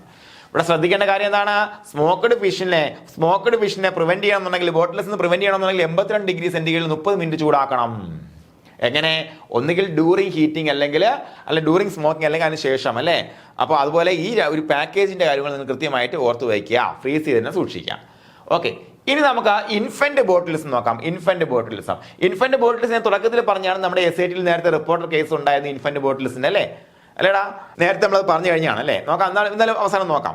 The disease is different from food borne botulism in that the toxin appears to be released in vivo following growth of the organism in the intestine. നോക്കാം, ഇത് നമ്മുടെ സാധാരണ ഫുഡ് ബോൺ ബോട്ടിൽസിന് ഡിഫറെന്റ് ആണ്. സാധാരണ ഫുഡ് ബോൺ ബോട്ടിൽസ് എന്താണ് സംഭവിക്കുന്നത്, നേരത്തെ ഉണ്ടായ ആ പറഞ്ഞ ടോക്സിനാണ് നമ്മൾ എന്ത് ചെയ്യുന്നത്, നമുക്ക് അത് കഴിച്ച ടോക്സിൻ കഴിച്ച് നമുക്ക് പ്രശ്നം ഉണ്ടാവുന്നത് അല്ലേ. പക്ഷെ ഇവിടെ എങ്ങനെയല്ല, അത് ഇൻവിട്രോ ആണെന്നുണ്ടെങ്കിൽ ഇത് ഇൻ വൈവ് ആണ്. അതിന്റെ ഈ ഉള്ളിലല്ലേ, അതിന്റെ ശരീരത്തിന്റെ ഉള്ളിൽ അതിന്റെ ഇൻഡസ്റ്റൈനിൽ വെച്ചിട്ടാണ് എന്താ ഈ പറഞ്ഞ സ്പോറ് ജീവൻ വെച്ചിട്ട് അവിടെ ഇരുന്ന് പ്രശ്നം ഉണ്ടാക്കുന്നത് അല്ലേ. Okay. Many of the infants അവർക്ക് എന്തൊക്കെയാണ് അതിന്റെ പ്രശ്നം ഉണ്ടാകുന്നത്, have a predisposed constipation. മിക്കവാറും കോൺസ്റ്റിപ്പേഷൻ ആയിരിക്കും അതിന്റെ ഒരു പ്രീ ഡിസ്പോസ്ഡ് ഫാക്ടർ എന്ന് പറയുന്നത്. ഓക്കെ, കോൺസ്റ്റിപ്പേഷൻ ഉണ്ടാകും, കരച്ചിലിന് ശക്തി ഉണ്ടാവുകയില്ല, ബ്രീത്തിങ് പ്രോബ്ലംസ് ഉണ്ടായിരിക്കും, എക്സസീവ് ഡ്രൂളിങ് ഓഫ് സലൈവ ഇതെല്ലാം ഉണ്ടായിരിക്കും. അതുപോലെ diminished gag reflux. Gag reflux എന്ന് ഒരു വിരലിട്ട് നമ്മളിങ്ങനെ തൊണ്ടയിൽ ഇങ്ങനെ വരത്തില്ലേ, അതാണ് ഗാഗ് റിഫ്ലക്സ് എന്ന് പറയുന്നത്. ഗാഗ് റിഫ്ലക്സ് എന്ന് പറയുമ്പോൾ എന്താണ്, ഇൻവോളണ്ടറി ആക്ഷൻ ആണല്ലോ, നമ്മൾ വേണമെന്ന് വെച്ചാൽ ഇങ്ങനെ ആക്കണത് അല്ലല്ലോ, അത് ഇൻവോളണ്ടറി ആക്ഷൻ ആണ്. അപ്പൊ ഗാഗ് റിഫ്ലക്സ് കുറവായിരിക്കും മക്കളെ. നോക്കാം എന്തൊക്കെയാണ്, ഒന്നുകൂടെ നോക്കാം. എന്താണ് പ്രീഡിസ്പോസ്ഡ് ഫാക്ടർ എന്തായിരിക്കും, കോൺസ്റ്റിപ്പേഷൻ ആയിരിക്കും. കോൺസ്റ്റിപ്പേഷൻ ആയിരിക്കും ആദ്യം നമുക്ക് അറിയാൻ പറ്റുക അല്ലേ, കോൺസ്റ്റിപ്പേഷൻ ആദ്യം അറിയാൻ പറ്റുക. അതുപോലെ ക്ലിനിക്കൽ സിംറ്റംസ് ഇൻക്ലൂഡ് എന്തൊക്കെ, വീക്ക്നെസ് ഉണ്ടാവും, കുട്ടിക്ക് വലിയ ശക്തിയൊന്നും ഉണ്ടാവുകയില്ല, തളർന്ന് കിടക്കും. ലാക്ക് ഓഫ് സക്കിങ്, അതിനെ മുല കുടിക്കാൻ വേണ്ടി ഇങ്ങനെ സക്ക് ചെയ്യാൻ വേണ്ടി അതിന് അത്ര ശക്തി ഉണ്ടാവുകയില്ല. അതുപോലെ ഹെഡ് കൺട്രോൾ ഉണ്ടാവില്ല, തലയൊക്കെ ഇങ്ങനെ ആയി പോകും. അതുപോലെ diminished gag reflux, gag reflux കുറവായിരിക്കും അല്ലെ, ഗാഗ് റിഫ്ലക്സ് നിങ്ങൾക്ക് അറിയാലോ.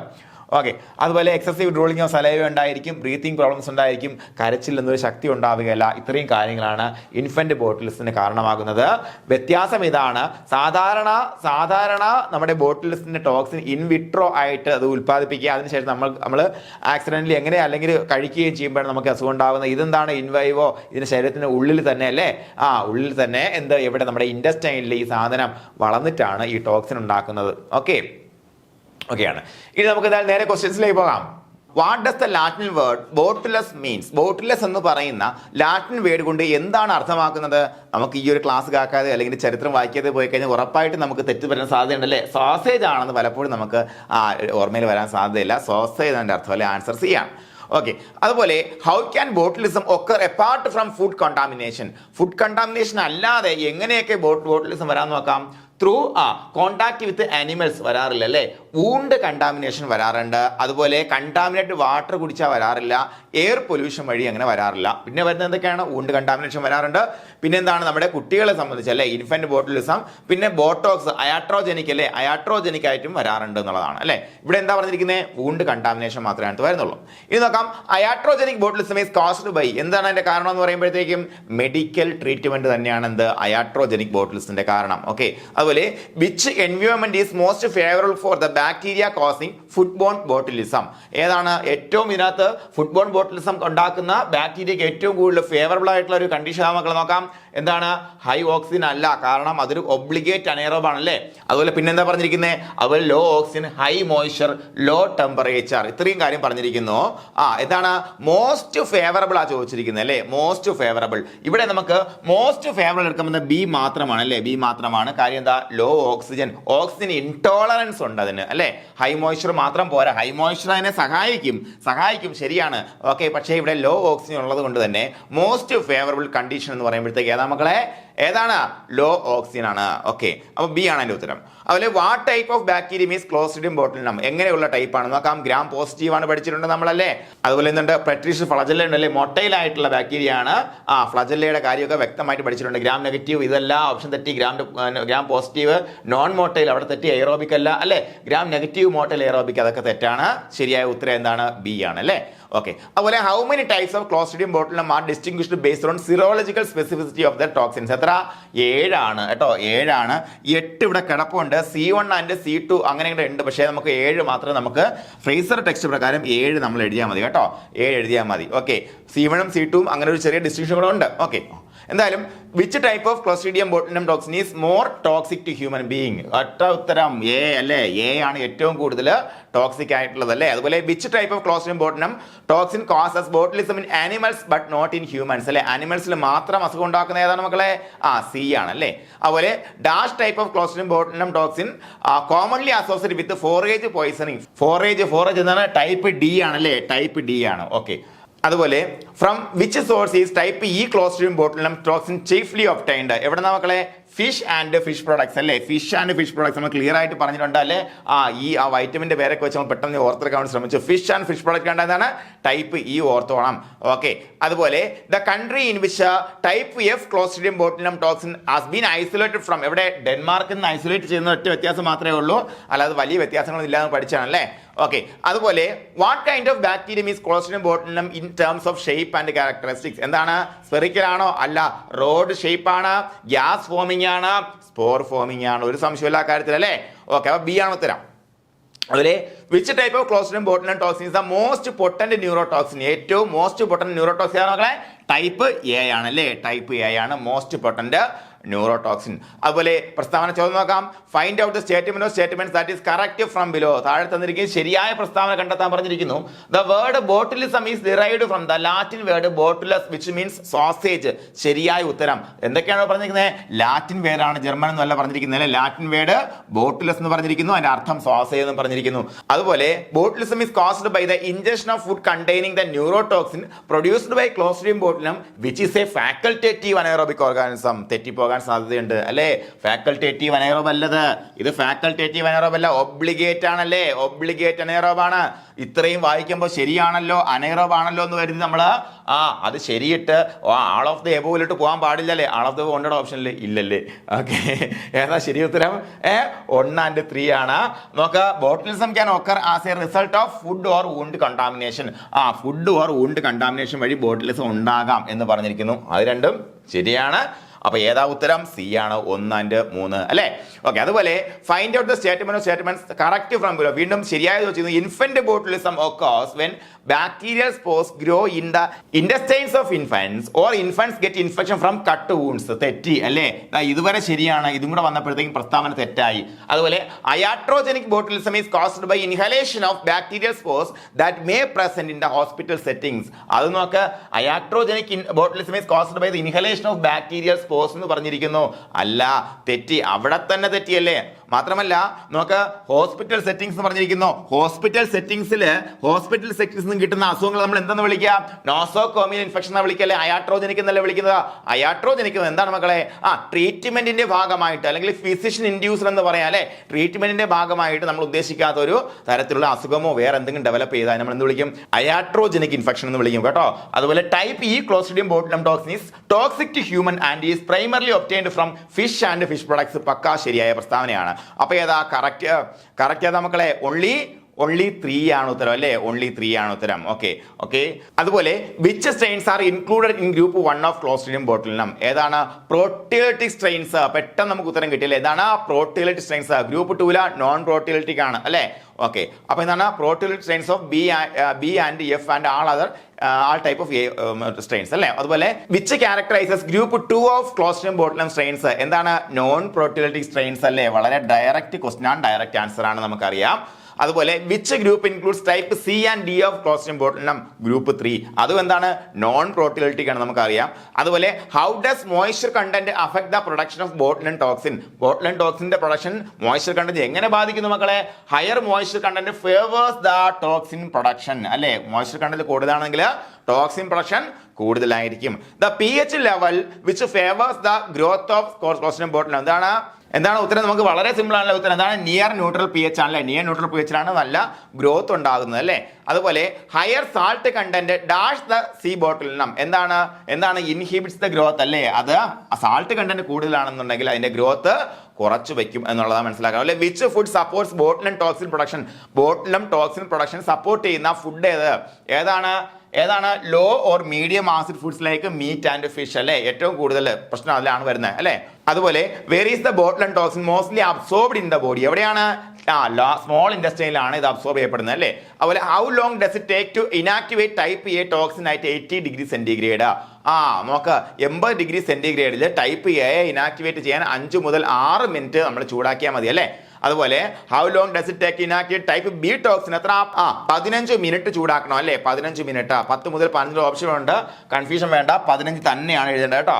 ഓക്കെ, അതുപോലെ what should be done with food that show signs of spoilage or pressure in the container? ചുമ്മാ എടുത്ത് കളഞ്ഞേക്കുക, റിജക്ട് ചെയ്താം അല്ലേ.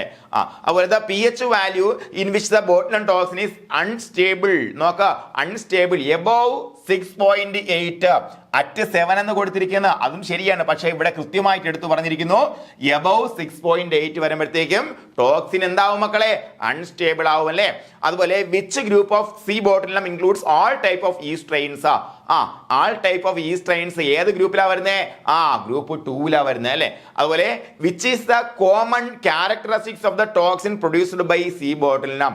ദേ ആർ ഹീറ്റ് സ്റ്റേബിൾ, തെറ്റ്. ദേ ആർ ഹീറ്റ് ലബൈൽ, അല്ലെ? ഹീറ്റ് ലബൈൽ, ചൂടാക്കിയാൽ നശിച്ചു പോകുന്ന സാധനങ്ങളാണ്, അല്ലെ? അതുപോലെ what are the earliest symptoms of botulism? ഏറ്റവും ആദ്യം കാണപ്പെടുന്നത് എന്താ വരുന്നത്? Acute digestive disturbance, nausea, vomiting and possible diarrhoea. ഇതാണ് ഫസ്റ്റ് നമുക്ക് കാണുന്ന സിംറ്റം, അല്ലെ? അതുപോലെ what is the common early symptom of botulism affecting vision? വിഷനുമായിട്ട് ബന്ധപ്പെട്ടതാണ്. ബ്ലഡ് വിഷൻ ആണോ? അല്ല, രണ്ടായിട്ട് കാണും, അല്ലേ? ഒന്നായ നിന്നയിക രണ്ടായ കണ്ടതിൽ അങ്ങനെ പാട്ടകില്ലടാ, അത് തന്നെ രണ്ടായിട്ട് കാണും, ഡബിൾ വിഷൻ ഉണ്ടാവും, അല്ലേ? അതുപോലെ what is the typical body temperature of a botulinum victim? Botulinum ബാധിച്ചൊരു വിക്ടിമിനെ സംബന്ധിച്ച് അവന്റെ ബോഡി ടെമ്പറേച്ചർ എന്തായിരിക്കും? നോർമൽ ഓർ സബ് നോർമൽ ആയിരിക്കും, കുറവായിരിക്കും പറഞ്ഞിട്ടുണ്ട്, അല്ലെ? അതുപോലെ what is the usual cause of death in severe case of botulism? എന്താണ് കാരണം? റെസ്പിറേറ്ററി ഫെയിലിയറിന് പ്രധാനപ്പെട്ട കാരണമായിട്ട് വരുന്നത്, അല്ലെ? ഹാർട്ട് ഫെയിലിയറിലേക്ക് നയിക്കാം, ഓക്കെ. പക്ഷെ പ്രധാനമായിട്ടും റെസ്പിറേറ്ററി ഫെയിലിയർ ആണ്. ഇൻവോളണ്ടറി മസിൽസിന്റെ പാരാലിസിസ് ആണ് റെസ്പിറേറ്ററി ഫെയിലിയറിലേക്ക് നയിക്കുന്നതായിരുന്നു പഠിച്ചു, അല്ലെ? അതുപോലെ what is the primary treatment method for botulism? ഏതാണ് മക്കളെ? ഏതാണ് പറ? ആന്റി ടോക്സിൻ അഡ്മിനിസ്ട്രേഷൻ മാത്രമാണ് നമുക്ക് അറിയാവുന്ന ശരിക്കുള്ള ട്രീറ്റ്മെന്റ്. പക്ഷേ ഒരു പ്രശ്നമുണ്ട്. എന്താണ്? ലക്ഷണങ്ങൾ ശരിയായിട്ട് വന്നു കഴിഞ്ഞിട്ട് കൊടുത്താൽ ഫലം കുറവാണ്, ചിലപ്പോൾ അത് ഏകത്വ പോലും ഇല്ല, അല്ലെ?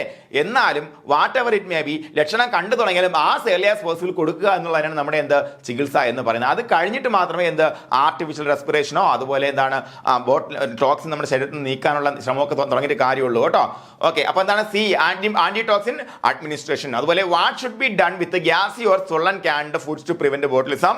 നേരത്തെ പറഞ്ഞ് എടുത്ത് കളഞ്ഞേക്കാം, ഒരു സംശയം വേണ്ട കാര്യത്തിൽ. അതുപോലെ how long should a suspected food be boiled to prevent botulism? അല്ലെ? എത്ര? 15 മിനിറ്റ് എങ്കിലും നമ്മൾ എന്ത് ചെയ്യണം? ബോയിൽ ചെയ്യണം. ഇനി എന്തായാലും ഒരു സംശയം, ഈ സംശയം എന്ന് പറയുമ്പോഴത്തേക്ക് മോശപ്പെട്ട സ്മെല്ലോ അല്ലെങ്കിൽ ഗ്യാസിനസോ ആകരുത്, അത് സംശയമില്ല, അത് ഉറപ്പാണ്, അത് കുഴപ്പമാണ്, എടുത്ത് കളഞ്ഞേക്കണം. പക്ഷെ അല്ലാതെ നമ്മൾ കുറച്ച് നേരം എന്ത് ചെയ്തു? കുക്ക് ചെയ്തിട്ട് അല്ലാതെ വെച്ചിരുന്നു, കഴിക്കുന്നതിന് മുന്നേ ഒന്ന് ചൂടാക്കി കളയാം. എത്ര? 15 മിനിറ്റ് ചൂടാക്കണം, അല്ലേ? ഓക്കെ. അതുപോലെ what temperature should smoked fish be heated during or after smoking to prevent botulism? എത്ര? 82 ഡിഗ്രി സെന്റിഗ്രേഡിലേക്ക് നമ്മൾ എന്ത് ചെയ്യണം? ഈ സാധനത്തിനെ സ്മോക്ക് ചെയ്ത് ക്യൂർ ചെയ്യുന്ന സമയത്ത് എന്ത് ചെയ്യണം? ചൂടാക്കിയിരിക്കണം, അല്ലെങ്കിൽ അതിന് ശേഷം ചൂടാക്കിയിരിക്കണം, അല്ലെ? എന്തിനാണ്? ബോട്ടിലിസം പ്രിവെന്റ് ചെയ്യാൻ വേണ്ടിയിട്ട്, അല്ലേ? അതുപോലെ what should be done with smoked fish immediately after packaging to prevent botulism? Packaging കഴിഞ്ഞാൽ അപ്പോഴേ എന്ത് ചെയ്യണം? ചുമ്മാ എന്ത് ചെയ്യണം? ഫ്രീസ് ചെയ്യണം, അത്രയേ ഉള്ളൂ. Freeze immediately. അതുപോലെ വാട്ട് ലേബൽ എന്ത് ചെയ്യണം? എന്താണ്? Perishable food and keep frozen. ഇതാണ് നമ്മൾ ലേബലിൽ ഉൾപ്പെടുത്തേണ്ട സാധനം, അല്ലെ? അതുപോലെ what distinguishes infant botulism from food borne botulism?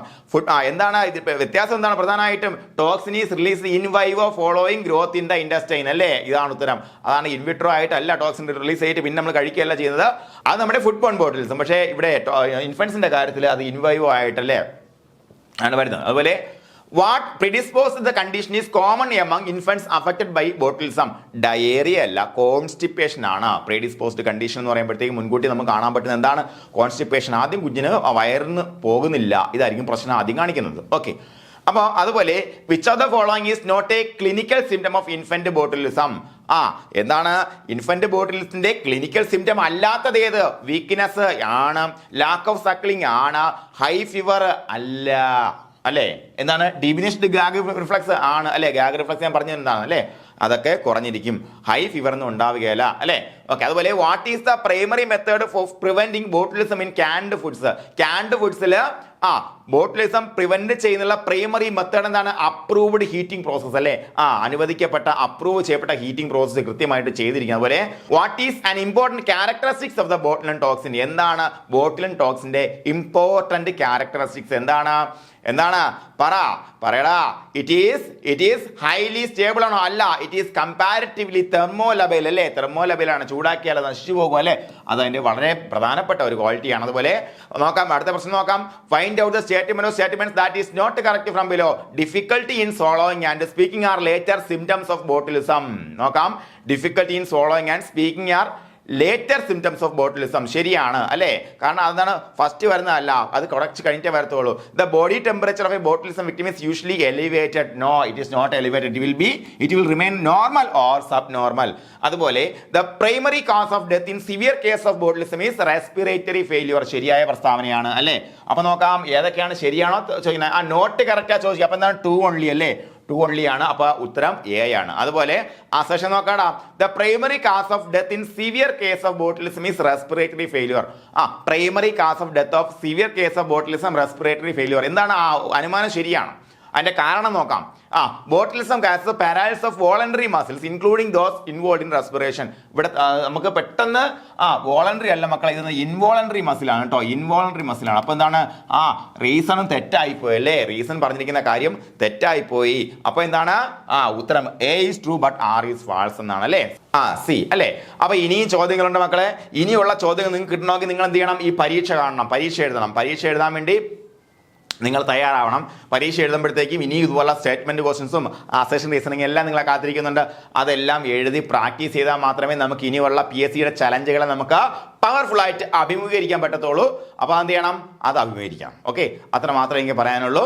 അപ്പൊ എല്ലാവർക്കും അഡ്വാൻസ്ഡ് ആയിട്ട് വിജയാശംസ നേർന്നുകൊണ്ട് നിർത്തുകയാണ്. Thank you.